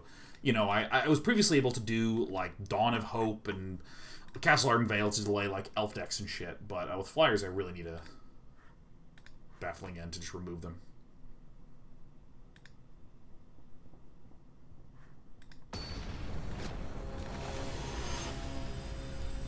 What is the Orphanguard for? It's just for value. You know, it's a free card. Free cards are very good in the video game of Magic the Gathering.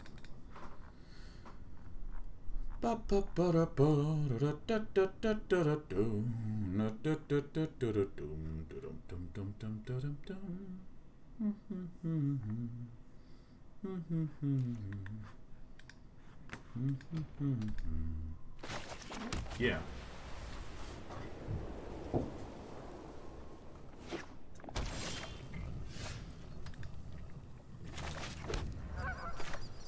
Alright, great. It's kind of funny that the white mana, the fact that I went for the blue-green instead of the white, was what wound up killing me. Alright, so we go like this. I mean... I'm going in! No, I'm gonna wait a turn.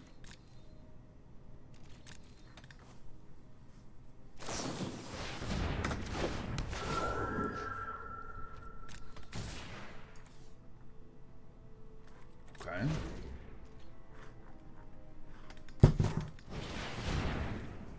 Oh my god, Creighton Olsen. Creighton Olsen raided with a party of 53. Oh my god, Creighton Olsen, how the fuck are you? What a pleasure to meet you and greet you. Gamers.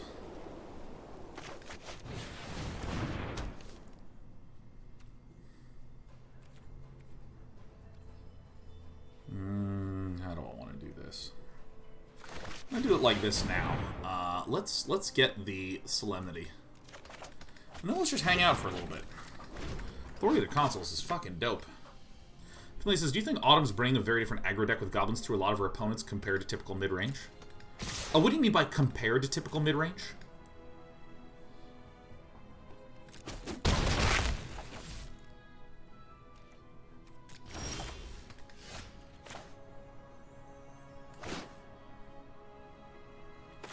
It doesn't matter at all. Let's do this. Doesn't matter in the slightest. 2 for 1-ing is completely fine here. Perfect. C'est parfait. Parfait, absolute. Strictly speaking, is Autumn's deck an aggro deck? Yeah, I would call it. I would call it a little bit of like an aggro combo style deck.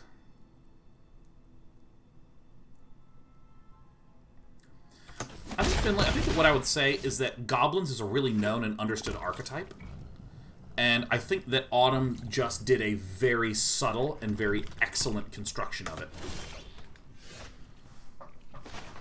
This is an ideal draw. We should pick off Rattle Chains, huh?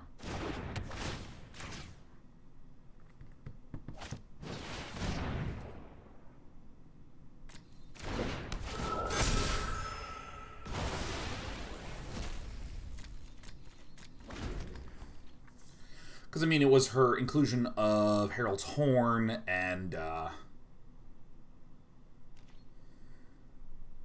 Mind Stone that I thought were very, very good.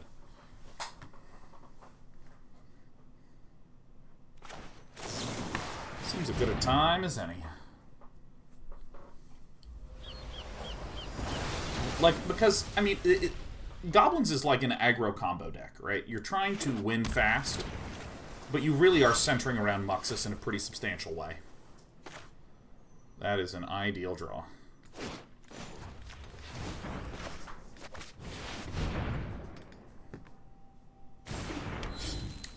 Super great.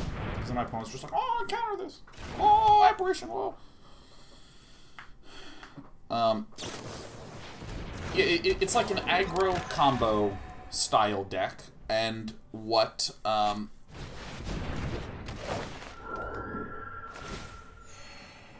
lot of players have been trying to do is to accentuate the pace at which they get out one of these types of cards.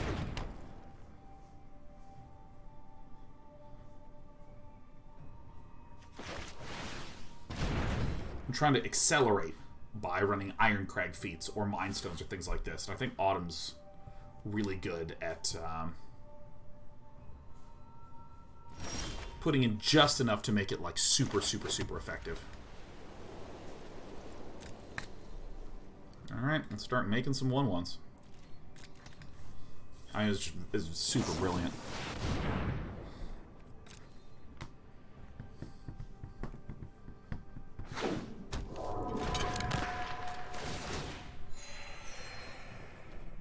The game is going to take some time. This is a very good card against us. And we have one Wrath in the bin. Yeah, I think I should probably crack this, huh? Kind of wish I'd had an Overwhelming Splendor. Yeah. Bam.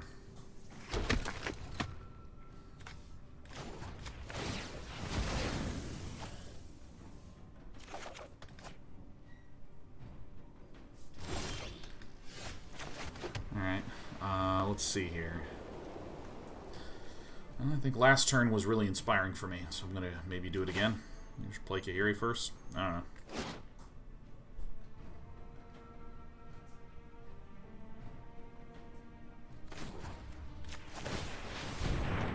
Alright. Smashing, literally. Bam. Come to town.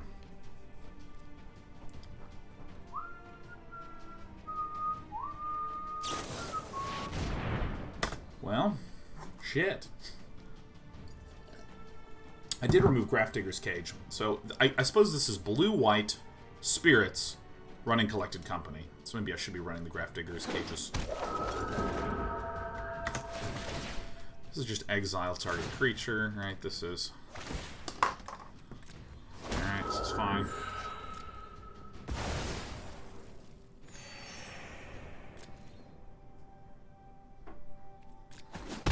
Gotcha. Let's do this shit again.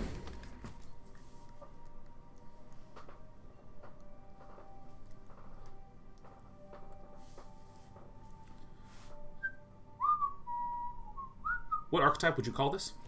Yeah, this is a prison deck. This is known as a prison deck.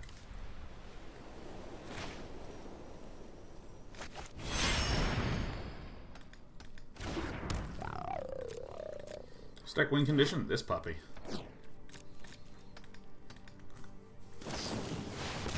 My god, 3 Collected Companies in the top, how many? In the top 20 low!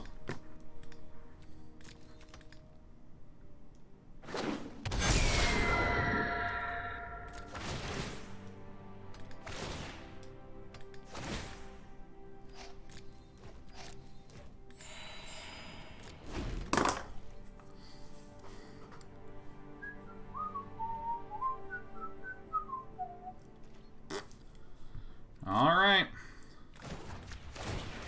Infinite value. Now, the best card I would get is a Wrath of God, for sure. That one's actually quite good, huh?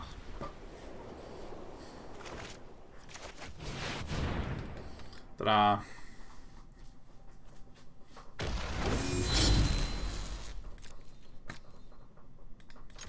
Go to town, everyone.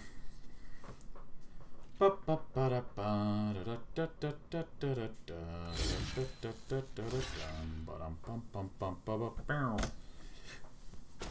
we are doing it.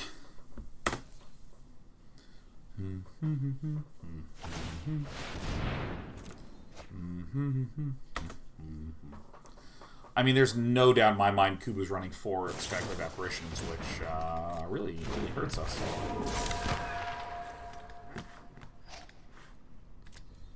Come tapped. Come tapped.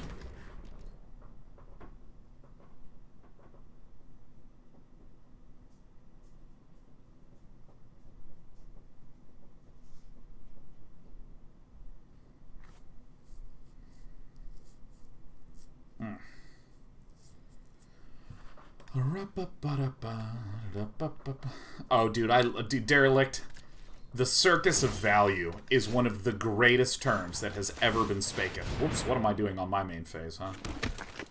Oh my god, I've made quite an error, haven't I? I think I can just begin swinging with all my flapping flyers. Alright, I mean, there's all these idiots out.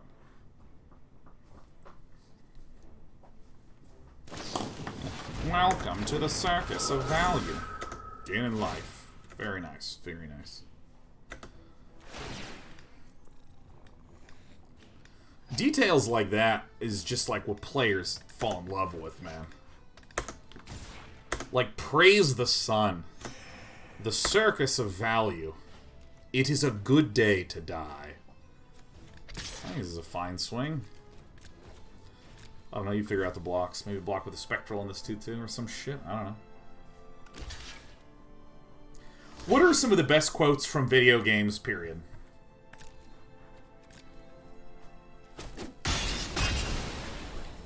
Praise the sun! Yeah, I'll just keep smashing these Lando Calrissians down. Zug Zug is a good one.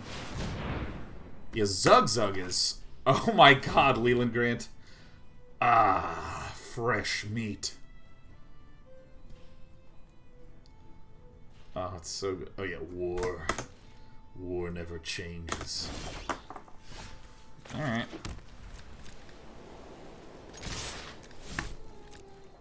I don't know, just hang out.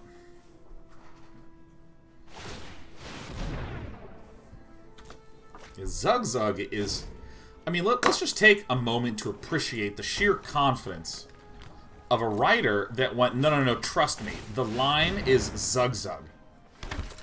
Orcs, somehow Blizzard made orcs cool, when orcs are undeniably, on paper, fucking terrible. Like, on paper, I would, like, read... No, stop hitting that, Sean. I would read a description of the orcs. It's like, they're ripped people, all of them, men, women, and children, coated in muscles. They're bright green. I'm talking like MS Paint, comes with 8 colors, fucking green, okay? They have tusks, and they say shit like, Zug Zug.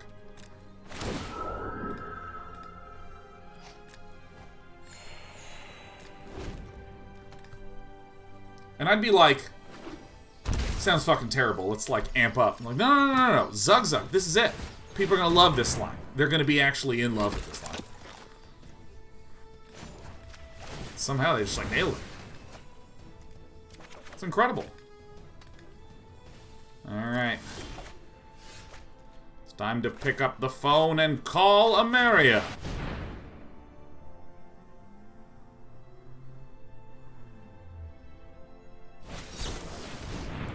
You love to see it. Now let's actually cast the one that we give a shit about.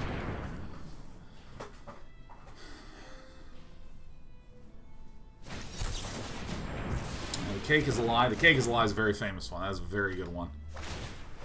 My god, when I was in college, everyone's MySpace had a Cake is a Lie reference in it. My god! Yeah, Arrow to the Knee. Taking arrows to the knee. That's another classic. I hope that Kubo has exactly 2 Skyclave apparitions and dies. Want some rye? Course you do. Oh my god, heckin' majestic. One of the greatest lines in gaming of all time. What is a man but a miserable little pile of secrets? And I was like, what? I was like, well, why would you say that? That's bizarre.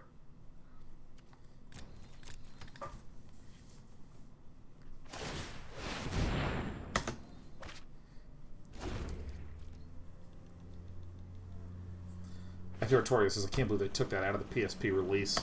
Symphony of the Night. They took it out? I can't believe it. What? Terrible Night to Have a Curse? What's Terrible Night to Have a Curse from? I don't know that one at all. I'm fucking uncultured swine, man.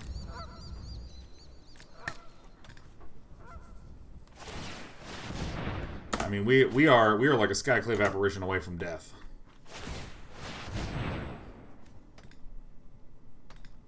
Castlevania 2. Skysor said, if all you lovely people could just send positive vibes, that would be great. Just tested positive for the Rona. Feeling okay, mostly blah. Skysor, keep that chin up, keep coming here. It's gonna be fine. It's gonna be fine. Alright. We've had several regulars here test positive for coronavirus. Come out the other end doing just fine. And change the fact that that shit was scary. Oh! I think there's a 90% chance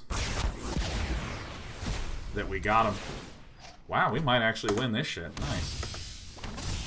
And let's just give him the business here. Coming for you.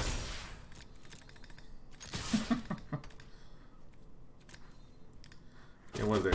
There's 3 Dovin's Vetoes that are in the bin. 1, 2, 3. Yeah, man. I was counting. Oh, yeah. Stay a while and listen. This is great. Man, if we win this game, that is, like, really funny. That is legitimately hysterical.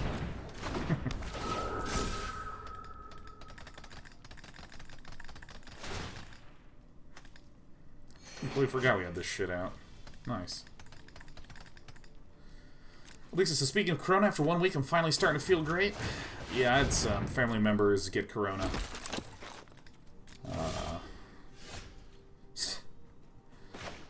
I mean, to be a bit morbid for a moment, I somehow was not aware that they had coronavirus until after they'd already recovered. I was like, well, oh my god, was it okay? And they were like, it was truly horrible. We couldn't keep any food down and threw up continuously for a week. And I was like, oh, but you're good now, I guess. I'm sorry that happened to you. It was like a really weird emotional processing thing, because it's like, well, everything's good now, but it was severe then, but like no one told me. So fucking funny in retrospect.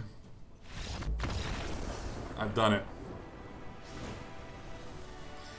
I want another one of you.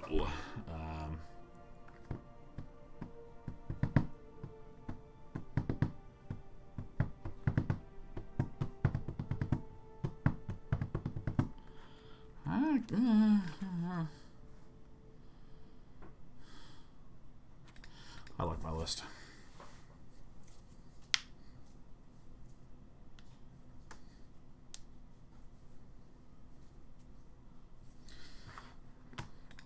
Is Cage not worth it versus Coco? I don't know. I really don't know Magical Sazerac. I have no fucking clue, to be honest.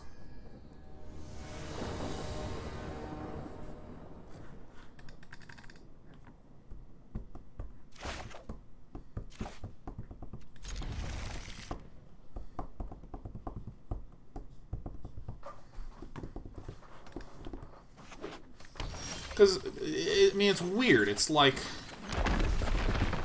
when my opponent collected companies me, typically what happens is they just get some value. It's not like they just fucking win immediately, you know.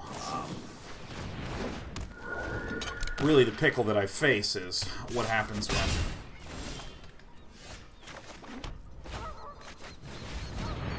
Hello. Really, the pickle that I face is, yeah, you got it.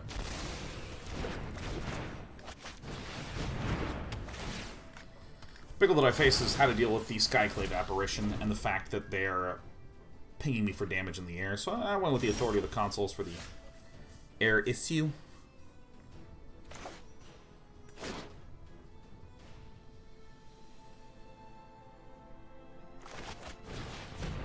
Yeah, I'm just gonna grow the board, you know? Just doing this.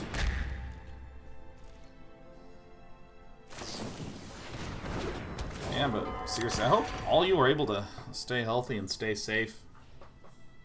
Hope all you are taking a precaution-heavy Christmas.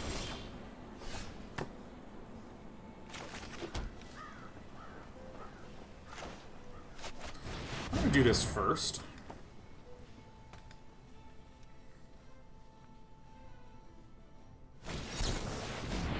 Okay.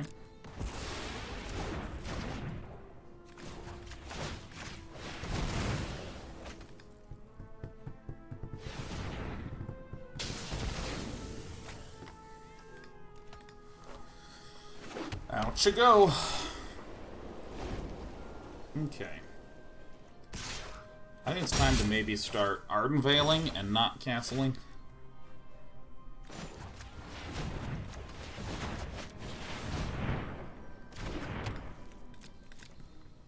I need to start building up some ground advantage. Because here's the spot that we're in. Kubu doesn't really have any creatures out right now. The only way to get creatures out is with Collected Company, so I can actually do stuff like this.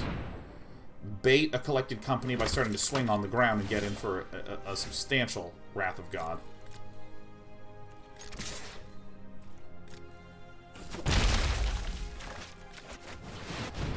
You know, I'm absolutely going to keep doing this. If this gets countered, it's totally fine. The Spectral Sailor doesn't draw a card, and everything slows down. Terrific.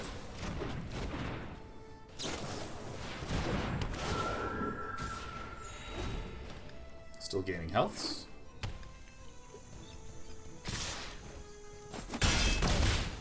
And then eventually I can just double Wrath of God, you know?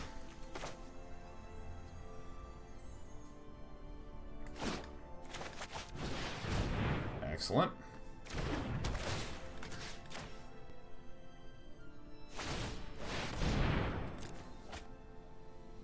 Q.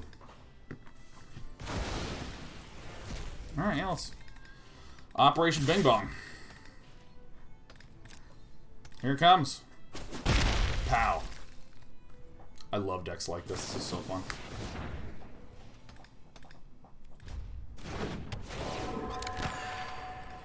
Man, my opponent is unbelievable at drawing Spectral Sailor.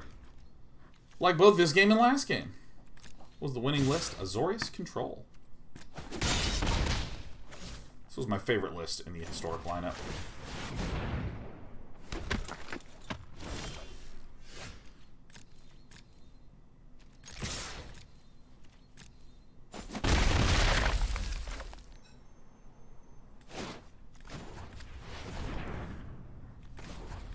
Okay, let's do it like this and like this. There we go.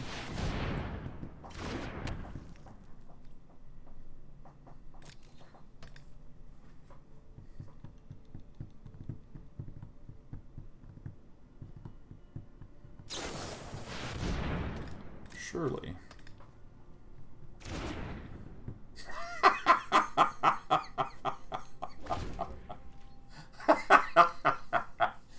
Yeah, no, that fucking definitely resolves. Well, you gotta make sure you have a lot of creatures in the deck, you know, you wanna run that Collected Company. It's very important to make sure you have enough company, you know what I mean? Do you know what I mean? Fucking got him. Alright, Kubu. I don't think I have enough mana for this. That's right. Intéressant.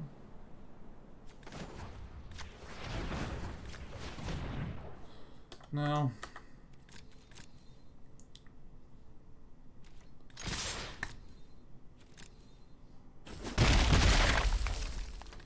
Just win on the 1-1 game, you know.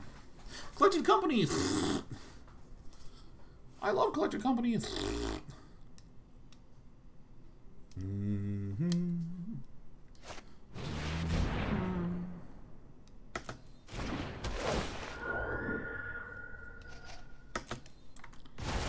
What a successful debate it has been.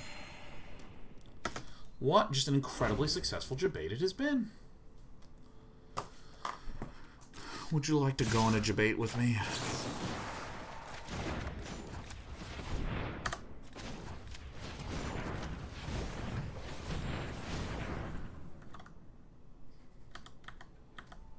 I don't know why this is so hard for me to do.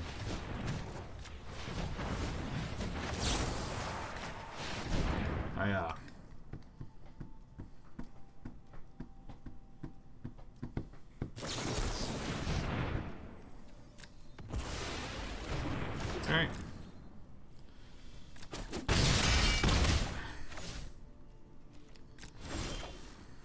Nice.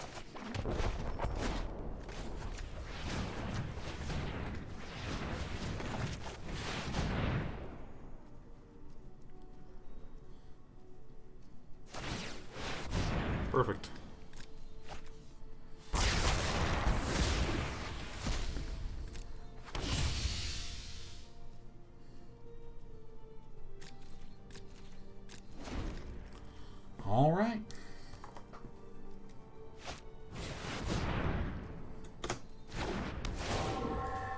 Good. Very good. Lots of healings. Lots of healings. Very nice.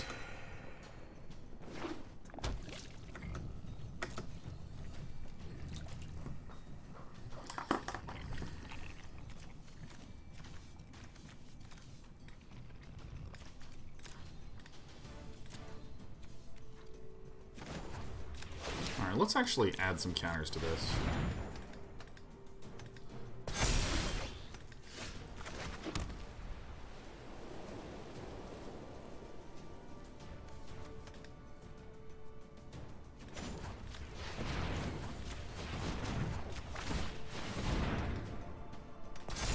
Put the clock on. I'm really worried about that I can envision. So we're going to chill. We're going to use a lot of our mana, so we should save a bit. Call me Sanctuary says, Sean, just stopping in to say I'm happy to have found your comments many years ago and all the joys it has brought me. Back to lurking while I take finals. Well, thank you. Thank you a great deal. Call me Sanctuary.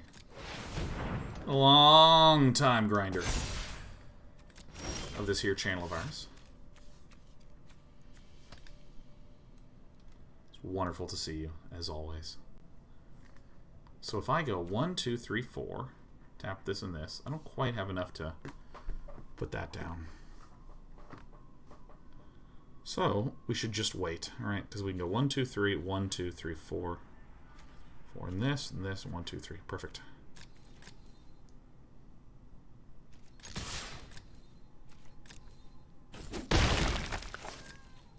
Great.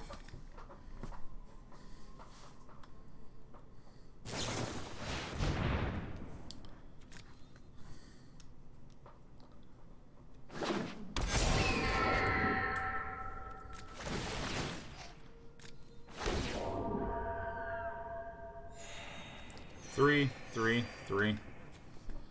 I am going to do this right now.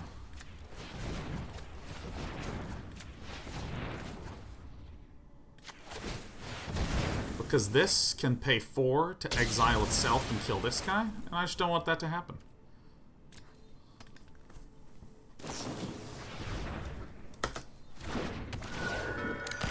Do you get lethal with both idols? Oh, super no. Super no. Against a flash-based deck with a bunch of mana open, that's a great way for us to just insta-lose.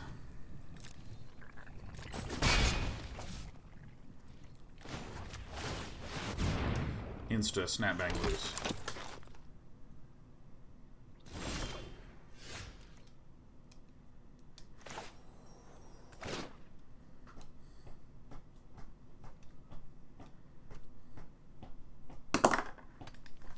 We're actually going to attack in Wrath here.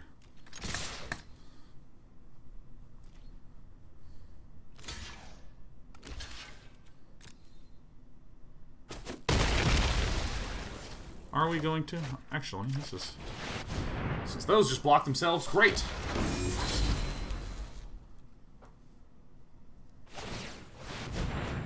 When the creatures come down tapped from collected company. Yeah, but if one of them is a Skyclave apparition... Ugh.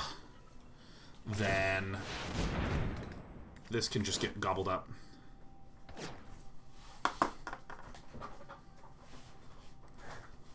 There's not really a need to put myself in a situation where there's an 80% chance to win when I have all the tools to make 100% chance to win in a little bit of time. Unless Skyclave... Let me just read Skyclave Apparition. Oops. Gimme. I mean, there was actually so many ways that they could hurt us. Skyclave Apparition. What? What? What? What the... What? What? Why can I not see this? What's happening? Someone help.